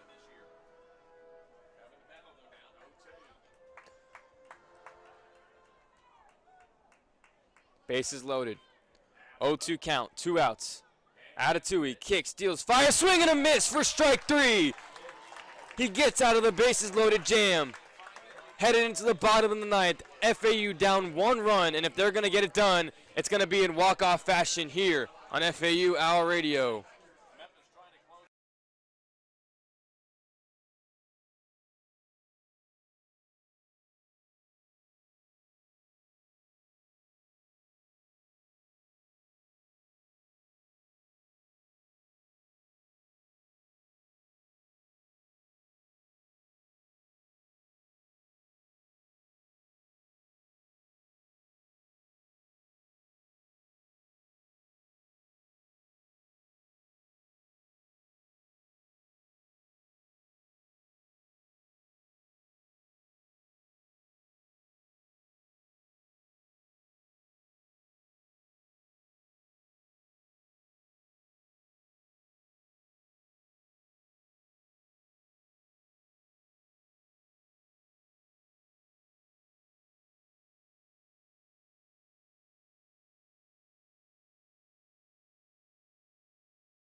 Welcome back to FAU Owl Radio's coverage of Florida Atlantic baseball.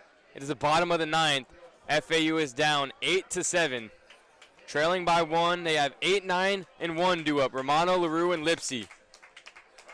Like I said before break, if they're going to get something done and win this game, it's going to be in walk-off fashion. Something's going on in right field with Turner. Seemed like he might have been a little bit injured or something. Maybe he tweaked something on his run out, but I think it was just a cramp as center fielder Greer was stretching him out a little bit. So Romano, it's 2 for 4 on the day. He's going to lead off this inning. Hits .550 when he's leading off an inning.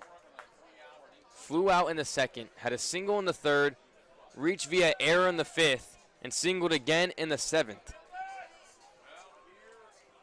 Tigers looking to get only their second in-conference win here in Boca Raton on the road. First pitch to Romano, drops an off-speed in there for strike 1. Davis Oswald is still out there for the Tigers. Gave him a solid inning last inning, only 5 pitches to get 3 outs.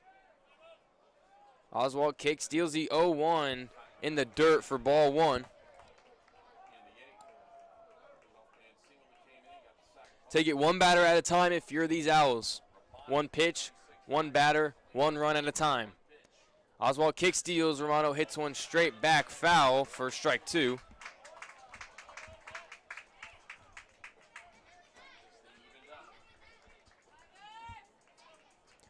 One ball, 2 strikes. Tigers trying to hang on and win this game. They have a 1-run lead in the bottom of the ninth. 1-2 to Romano, jam shot, tailing towards the Memphis dugout. Can anyone track it down? The catcher, Fogel, dives and gets a face full of dirt, and he can't make the play. So Romano fights to see another pitch, Wonder if Fogel's a little bit shaken up after that one. Put his body on the line. Just couldn't quite get to it. It was tailing away from him. A lot of spin on it.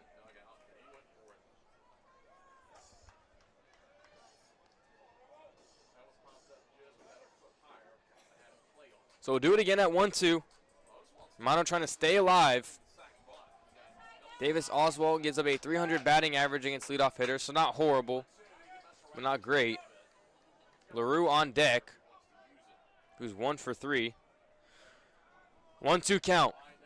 Oswald kicks, steals. The 1-2 is roped foul by Romano. Maybe that's just a warning shot because, I mean, with that type of swing, if that would have stayed fair, mind you, it was way foul off the bat, but that had some velocity on that one. Big 2-strike swing from Romano. Oswald rocks, steals, fires, low in the dirt for ball 2. Romano trying to stay alive and have that bat here to lead off the bottom of the 9th.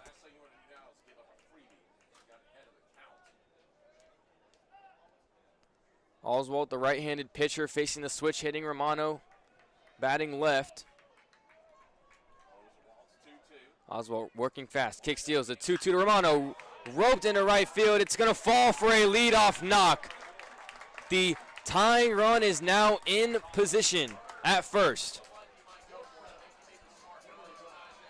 Last time we saw LaRue, when there was a runner on first, have a sacrifice bunt. I wonder if they have him do the same and take the double play opportunity off the table for Memphis. A pinch runner's coming in for Romano. Kyle Boylston, the dual sport true freshman, is going to come in for Romano and base run. I'm going to assume that Boylston is going to be stealing early. Add some stress to Oswald as McCormick is meeting up with his guys. LaRue has been big for FAU all year. Had a great series against ECU, which gave him AAC Player of the Week. Hitting .363 on the year, .436 on base. He hits .350 with runners on. 19 RBIs on 102 at-bats with 37 hits. 8 doubles with 3 home runs as well. Boylston, like I said, a stolen base threat, has 5 stolen bases, has been caught once, and has scored 7 runs on the year. Looking again in the scoring position here. Oswald fires, high fastball, swing and a miss from LaRue for strike 1.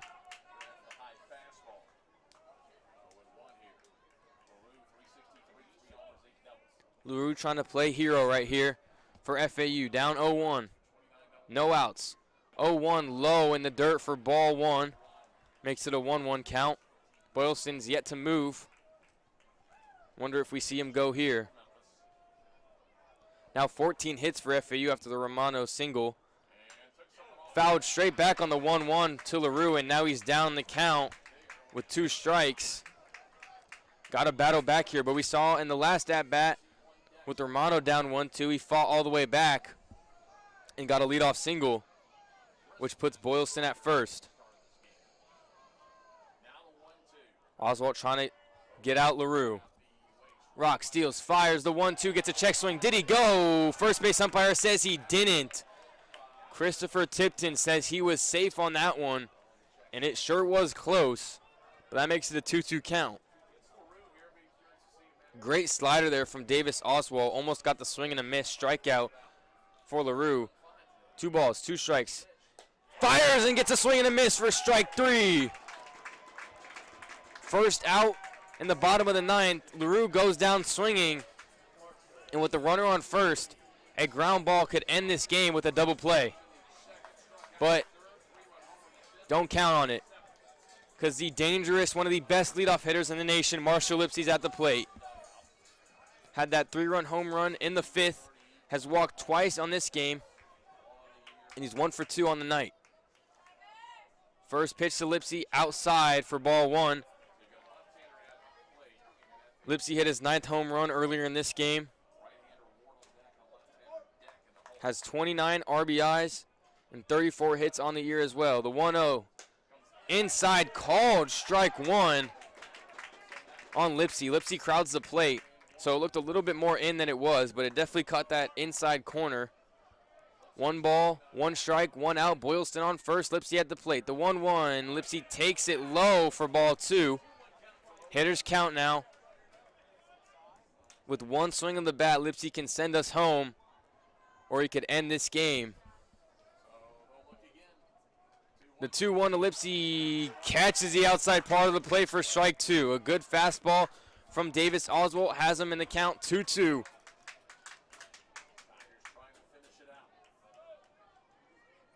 Boylston still at first, yet to move.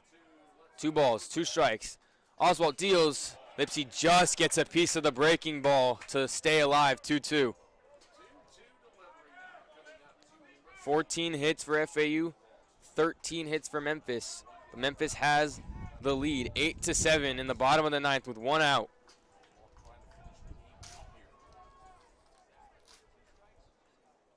Oswalt steps on the rubber. Boylston still at first.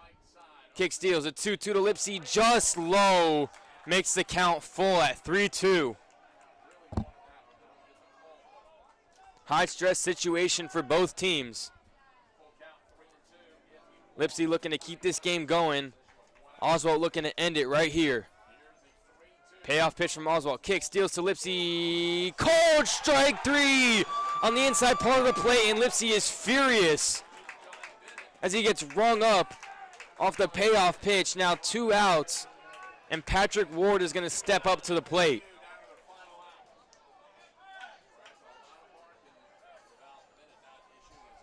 Lipsy was I've never seen Lipsy show that much emotion for anything.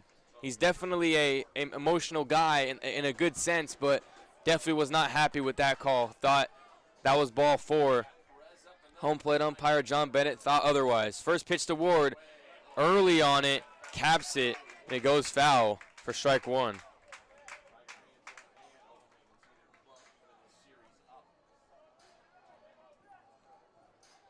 Ward with 2 outs, down 0-1. Boylston still at first, has not moved into scoring position.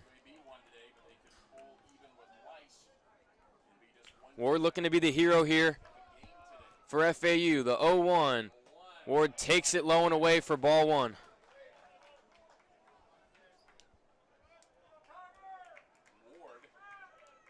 Ward hitting .291 on the year. Hits .222 with 2 outs. The 1-1 to Ward, low and away for ball 2. In 110 at-bats, has 32 hits, 15 RBIs, has walked 13 times, struck out 21 times, has 9 doubles, a triple, and 4 homers on the year. Oswalt comes set. Rocks and fires. A 2-1 to Ward. Early again, fouls it straight back, and FAU is down to their last strike.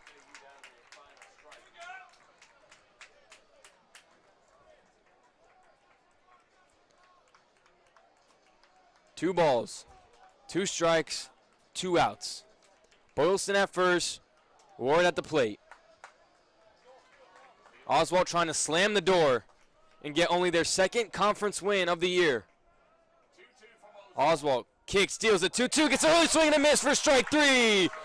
Slams the door shut on FAU and stays alive in this weekend series. Memphis is going to win this one 8-7, improving to 13-21, 2-9 in conference play, and FAU falls to 24-10 and 6-5 in the AAC. A great game from the plate for both teams. We saw 27 total hits, 2 errors from both teams, 15 total runs. But at the end of the day, Memphis comes away with the win, 8-7 over FAU on the road as well. FAU's played very well at home, only losing 3 times here in Boca Raton. Great pitching later on in the game from Memphis. They used 4 pitchers. Starter Case went 3 innings, allowing 8 hits, 4 runs, all of which were earned, 2 walks on 4 strikeouts, throwing 83 total pitches. In relief, Charlie Smith came in through 3 1/3, allowing 4 hits, 3 runs, none of which were earned, 2 walks and no strikeouts. But with the save and slamming the door on the Owls was Davis Oswalt, throwing 2 innings, allowing 1 hit, on 3 strikeouts, including that last strikeout against Patrick Ward. So, like I said, the Tigers come away with this one on this Saturday evening. We'll be back at it tomorrow at 12 p.m. See who takes the series here in Boca Raton. I am Brayden Pyle. Thank you for joining me on today's coverage of FAU Owl Radio's baseball.